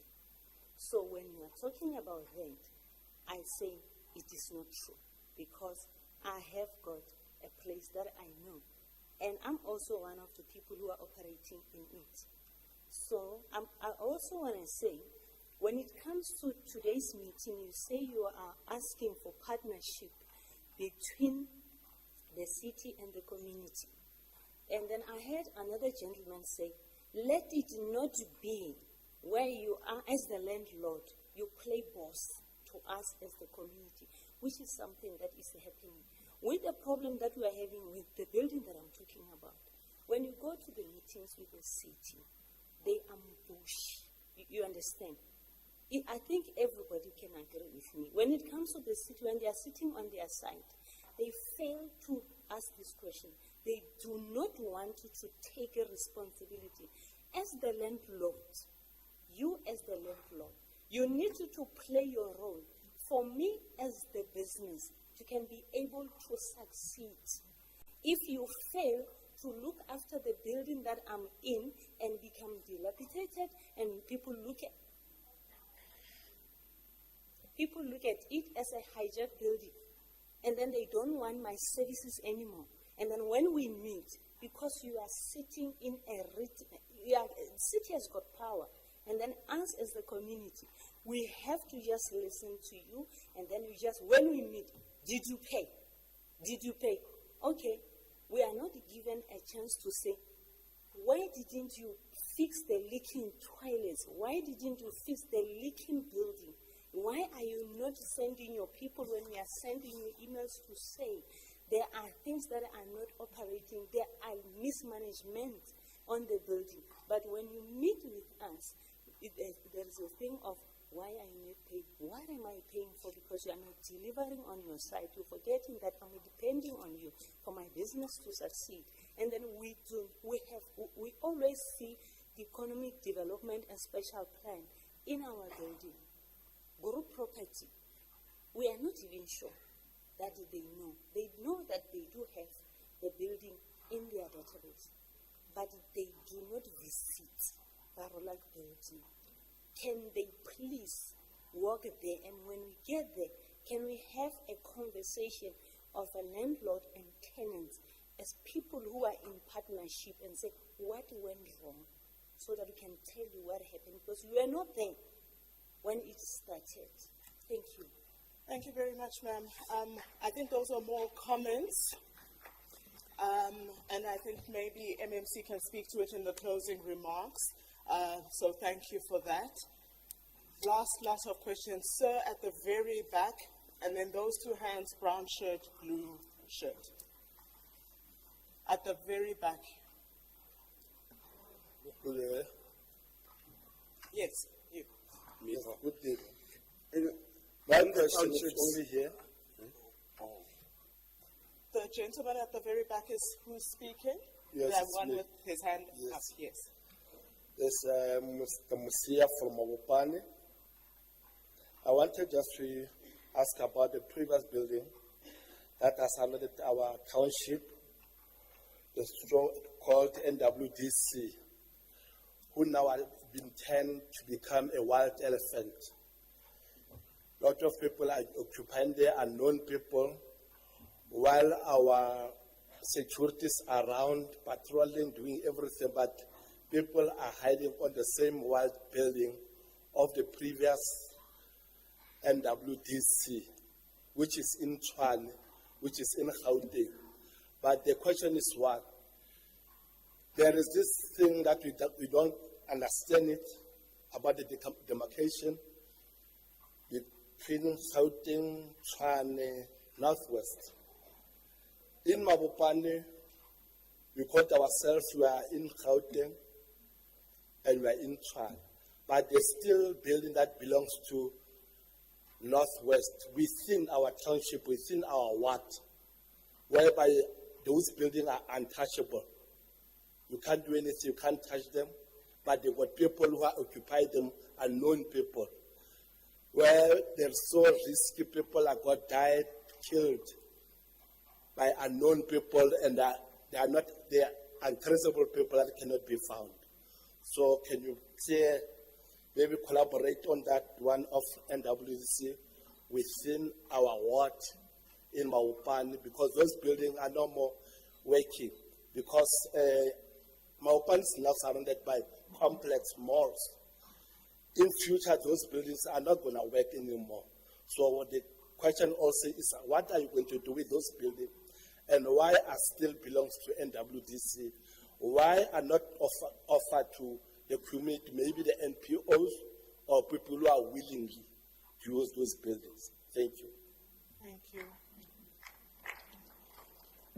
The two gentlemen next to each other. Good Good day, my name is Paul Rahupala. I would like to ask about most of the buildings, they are having offices that are empty. And we know that the MMCs are the backbone of the economy of many countries. And then we have people that want to have offices. Where do they go and apply in order for them to get the eradication of the empty offices? I think if those offices could be given to the NGOs, NPOs, and the SMEs, they would generate some economy for the council. So I would like to know where do they go and apply. Thank you, sir. Greetings to everyone. My name is Fanny Bonkosi Manwele. I would like to find out, in townships, there were vacant lands and the properties have been occupied and developed. The people have not been formalized. So how do we get them formalized to avoid any conflict amongst people who have occupied and the ones who are going to, who actually know the system now, since we are here, who are going to apply for those properties? How do we avoid that conflict from happening? So I was suggesting, why don't we formalize the ones who have already occupied those properties? Thank you. Thank you, sir. Two questions, brown shirt and then blue shirt, and those are our last two. All right, thank you very much. I have more of a practical question. I'm interested in development leasing, but I imagine the information you would need is of different levels. In the presentation, the links that were shared, I didn't see details of what exactly it is that you need. If I have identified land tomorrow, what do I send to who? And then secondly, just the last one. Okay, the first one relates to both green and brownfield, both existing and also greenfield land.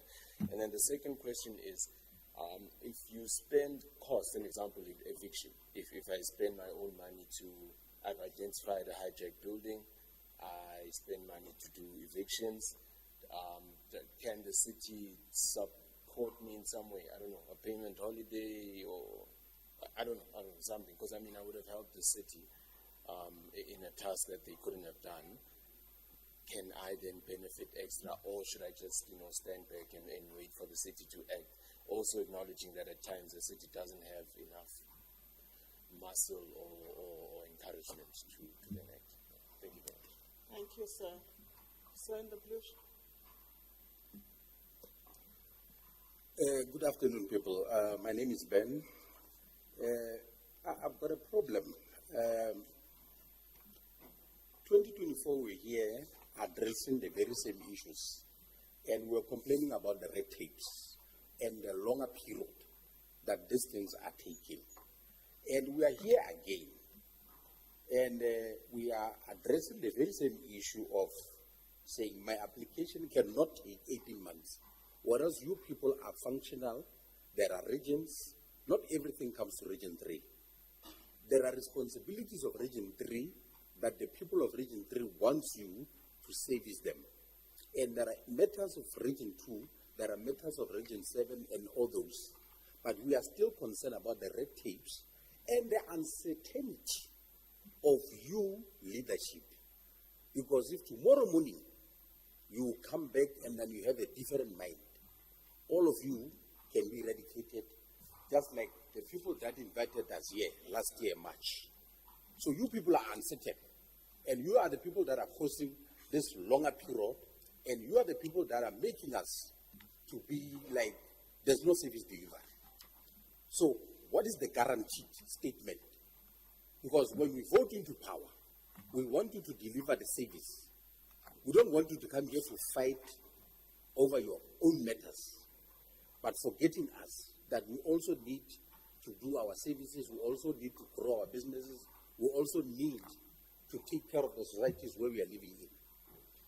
So the issue of all these matters, how do we then become guaranteed that this red tapes, you people are going to end this process right up to next year before the elections? And how long is it going to take? Who's going to reduce it? Are you going to have a council meeting where all the councillors are going to sit and say, we are now, this thing is affecting us? Thank you.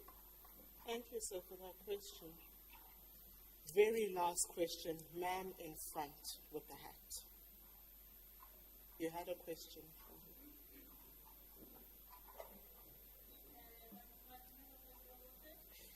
Please, Mark, please press the button so we can hear you.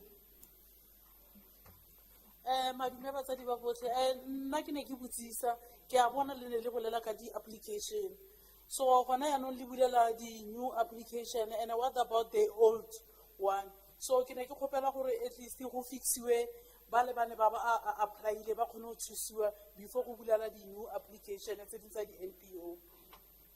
Thank you.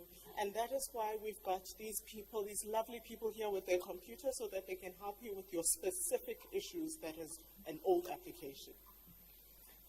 So, running through the questions that we're going to answer as best as we can. The process of identifying property and going through the channels is an expensive one. And then it gets put to tender for someone who has the money to come and take it up. Let's see what response comes from that and how we can manage that. The buildings database, so there was a question around specifically building database and not so much vacant land, whether that is in existence. Maintenance of properties from group property of the existing lease agreement, which is in alignment with the conditions that the lease speaks to. NWDC occupied buildings. And what is the plan with that and can they be used? Offices for lease. So if I understood that question correctly, it's not so much about vacant land or property, but individual offices. I'm assuming that is within municipal owned buildings that are available for leasing. Whether that is a possibility, I'm not sure. The formalizing of occupied vacant lands. Now, there's processes around how the lands are dealt with, and that has been spoken to today. But where it is occupied, can those who have occupied be then essentially given the property is what I heard that question asked, but let's see what we hear from that. Development leasing processes and whether that is different from the process that has been described here and what are the specific requirements thereof. I think that might also be an individual question, but let's see if we can get a broad answer to that. And then if one spends money to, whether it be evict or do something, are there some sort of compensations that the city puts in place for those that have done that task for and on behalf of the city? And then this question comes again, it was earlier around the red tape. It really seems to be quite a contentious issue.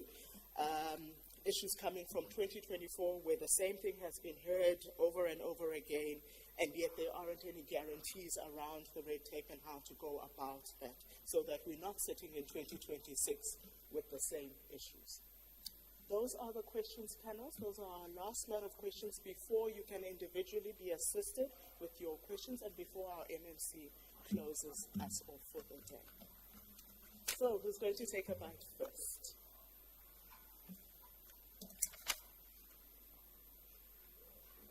Thank you, Chair.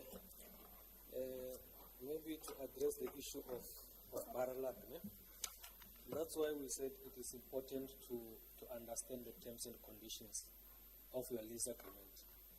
Because there are certain maintenance that belong to the landlord and there are certain maintenance issues that belong to the tenant.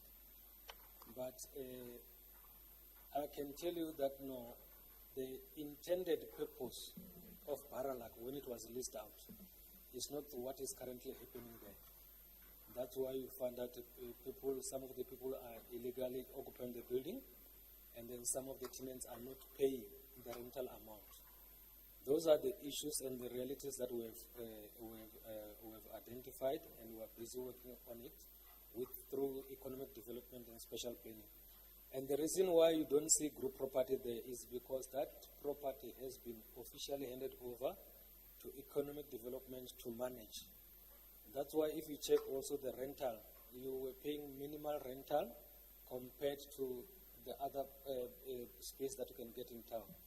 That was to encourage and create economic development within the city as part of the city's responsibility towards creating a job and giving space for rental to our community.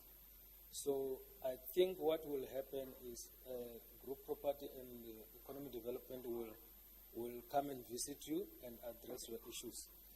The issue of Northwest Housing Corporation or Development Corporation, we have raised it with our provinces because remember, although the property belongs to or within the city's boundary, there's nothing that stops Northwest Housing Corporation or Northwest Development Corporation from owning the property as part of their investments. However, we have engaged our province and the Northwest Housing Corporation together with Public Works of Northwest.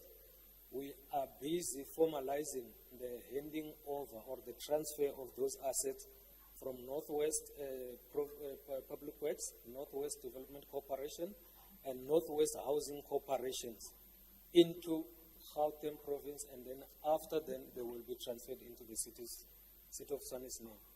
The same processes will then address the issue of unproclaimed townships that are currently lying around in Amanskral, Mabopane, and Harangua, where you find that our people have been staying in the houses for ages and they don't have town title deeds. Those are the issues that we are addressing as the city with our two provincial spheres of government.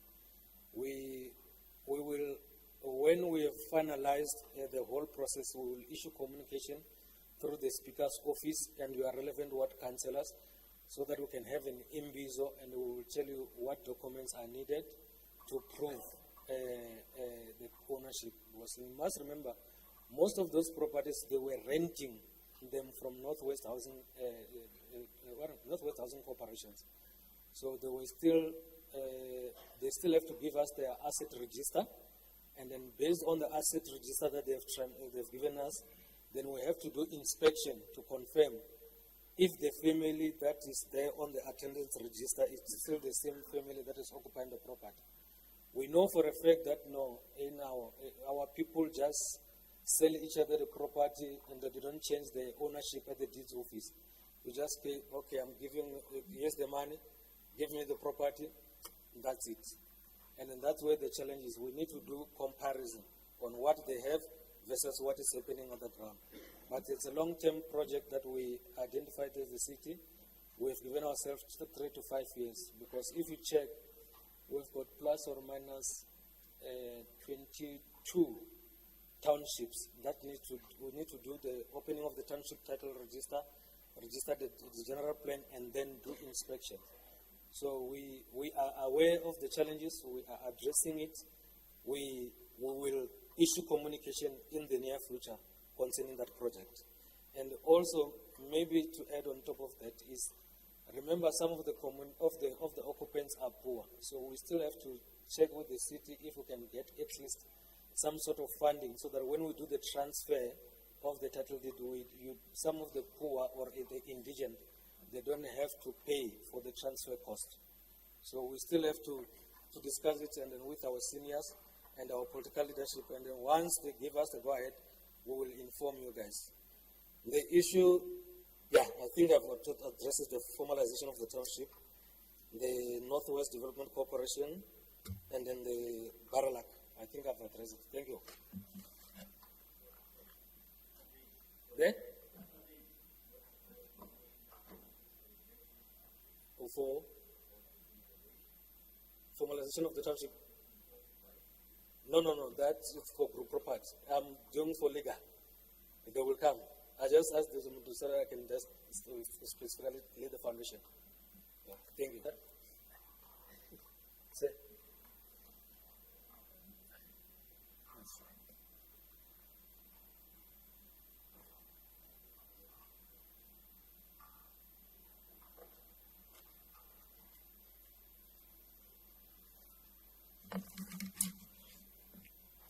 Thank you again for lending me an ear.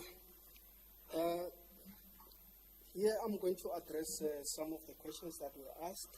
And then first I will start with the question that was asked regarding the process of having to go through expending some money in identifying land, coming to the city to make an application, and then at the end of the day, the person who asked indicated that she was sent a letter indicating that the property is going out on a tender and that she must look for the government gazette. Her question was why should she go through this whole process only to compete with others to lease or to buy the property? It's unfortunate on our part and on her part as well. Though it seems unfair, the foundation was laid by the Constitution of the Republic of South Africa, and I'll refer you to Section 217, which is clear on the process that we must follow. And then the basic principle is that the process must be fair and competitive, which means land cannot be offered to a specific person. Because at the end of the day, 15 pieces of land will be offered to one person. If that person is going to go around Pretoria and identify all the land and come to make an application. So our constitution requires us to be fair in the process. So for us to change, as it was suggested, the first thing that needs to be done is the changes in Parliament. Parliament must change this legislation. Because following this legislation, we have the MFMA which prescribes the same thing. We've got the municipal asset transfer regulations also which prescribe the same thing, that we must be competitive and then we also must ensure fairness. So it's not a matter that falls within ourselves to make changes, but it's actually a parliamentary matter. Next question was on the office space, applications for office spaces that is vacant. As I indicated before, you identify, come to make an inquiry, we'll do the investigations and indicate to you whether the property or the office is available or not. If it's not available, we'll respond to you with the reasons why we are saying it's not available. If it is available, we'll put it on the same process that we've explained before. A question relating to the vacant land occupied and developed. And then the question was, why are we not formalizing? When on this one, it was not very clear as to whether we're talking about the land, farmland that was occupied and people built their houses there and now they need formalization. Or it was an earth that one since occupied a long time ago and then they end up building. Now they want to be formalized, to be given title deeds for that.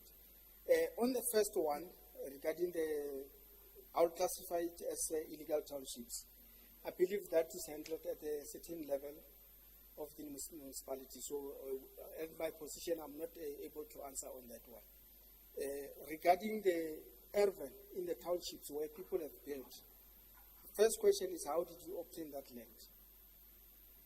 If we have proof that you purchased that land some time ago, and you provide us with documents, we do go to council and ask council if they can allocate that land to you. Where council is going to consider whether it is in the best interest of the community or it's for the plight of the poor. So on those ones also, council will decide on that. But what we promise is that if you come with information we are only required to take it to council for decision.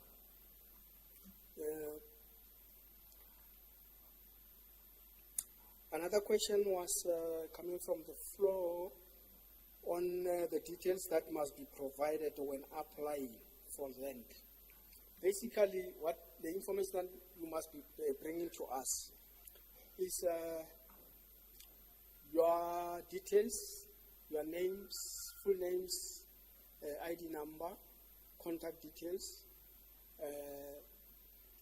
If you can, obtain a zoning certificate, but otherwise we will do the zoning certificate for you and indicate to you what the property is zoned for and what to expect if you are to win a tender for that property. Another information that you need to provide to us is, no, I think it's that, the property description and your details and your contact details, your full name and surname. And then the rest, during consultation, we will explain what more do we need. But most of it is what we have to do. This is the investigations that are indicated that we do immediately when we receive your application. So there's no much information that we need. But you can assist us also with information relating to the occupants, whether the land is vacant, whether it's occupied, and if you can, find out if it's occupied as business or as a residential. That will help us during our investigations, where we'll go out and confirm the information so that we can bring all that information into the report that we are going to write to council. There was also a question regarding an individual, private party, applying to court for an eviction. And the question was, can the city support me financially or otherwise in doing the investigation? On that, unfortunately, there is no court that is going to take an application for an eviction from a person who is not the owner of the property. The only person who might go to court to enforce their rights is people who already have got a lease agreement with the city. In that case, the city will assist, but only to give support. I can't guarantee that you will be assisted financially because I haven't seen it happening. So as the lessee, you will be responsible. In case after occupation, then you get a disturbance from some members of the community. You will be responsible for that. The city might assist you in case you want to go to court to enforce your lease rights. Then in that case, we'll give you power of attorney to approach the court to enforce your rights. For those people that you go around and identify that they are illegally occupying the property, don't take the responsibility to yourself. We had a group audit and risk, and then we've got a section or a division in our department where you can report those illegal occupations, and they will be taken from you. It's the responsibility of the city to deal with the evictions of illegal occupants on city properties. Now, the last question was on the prayer that we please deal with old applications before we take new applications. We unfortunately cannot do that. We need to do them all. But for those that have got outstanding applications, like I said, please come forward so that we can speedily process them. Because as we go, there are more new applications that are coming in, and then it ends up being a bulk that we cannot manage to finish within the 8 months that we have given you. Thank you.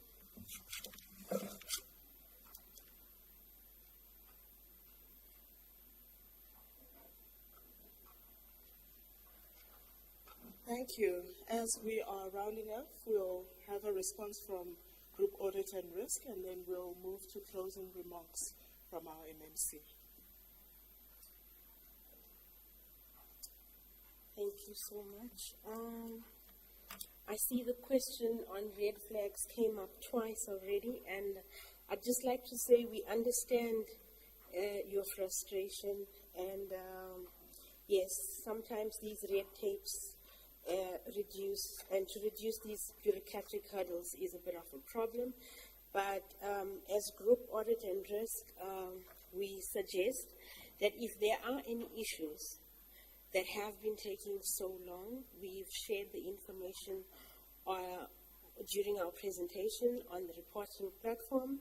I think you need to report that so that we can look into those allegations and determine if there are any elements of fraud and corruption. And if not, we will still escalate to the relevant department so that we make sure something is done about that. The fastest way would be through our fraud@tshwane.gov.za email address, because in the beginning I might have forgotten to mention that as part of our igniting anti-corruption culture, the turnaround times for that fraud email is that all allegations that are reported via that email are attended to within 24 hours. So rest assured, we will escalate your concerns and your red tapes to the relevant department, or we will then do a preliminary investigation to make sure that you are assisted timelessly. Thank you so much.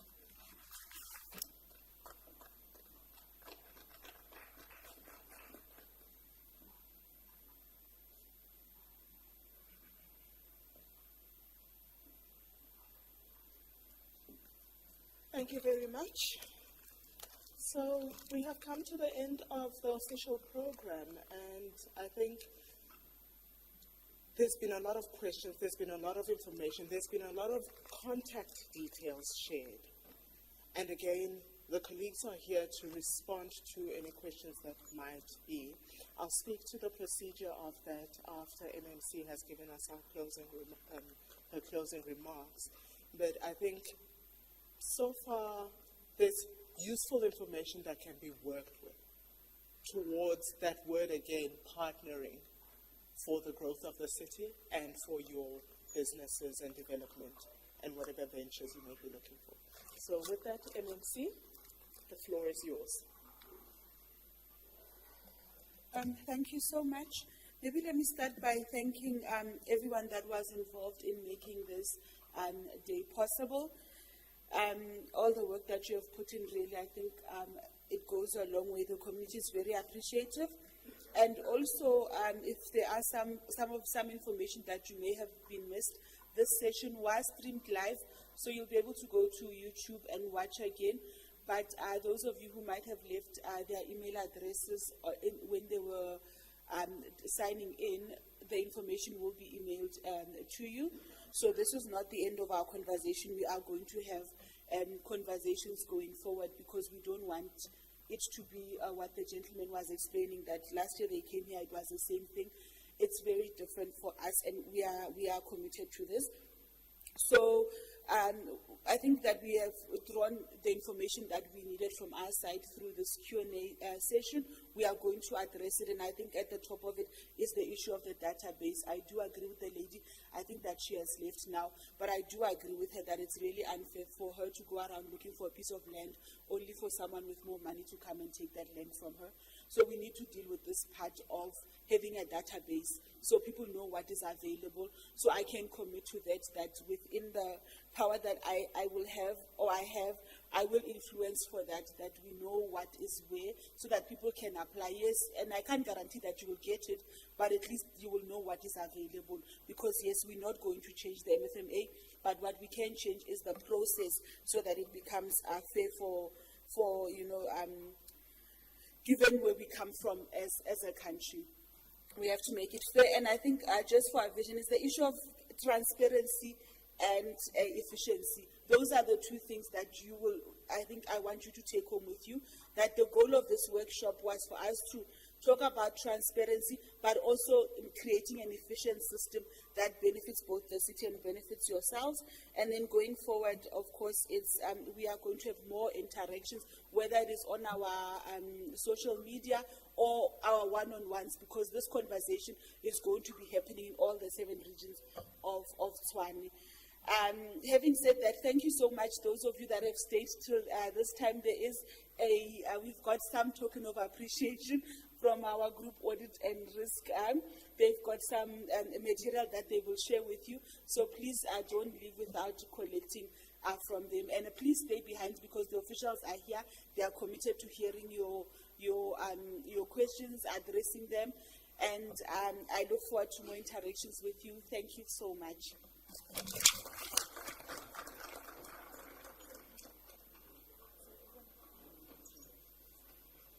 And with that, we have come to a close for the official part of the program. If you do have any questions that you'd like specific attention to, please do come forward. The colleagues are here for any of your inquiries.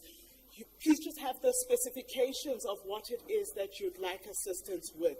So reference numbers, property descriptions. Please just come and we'll assist you as best as we can. Thank you very much and have a good afternoon.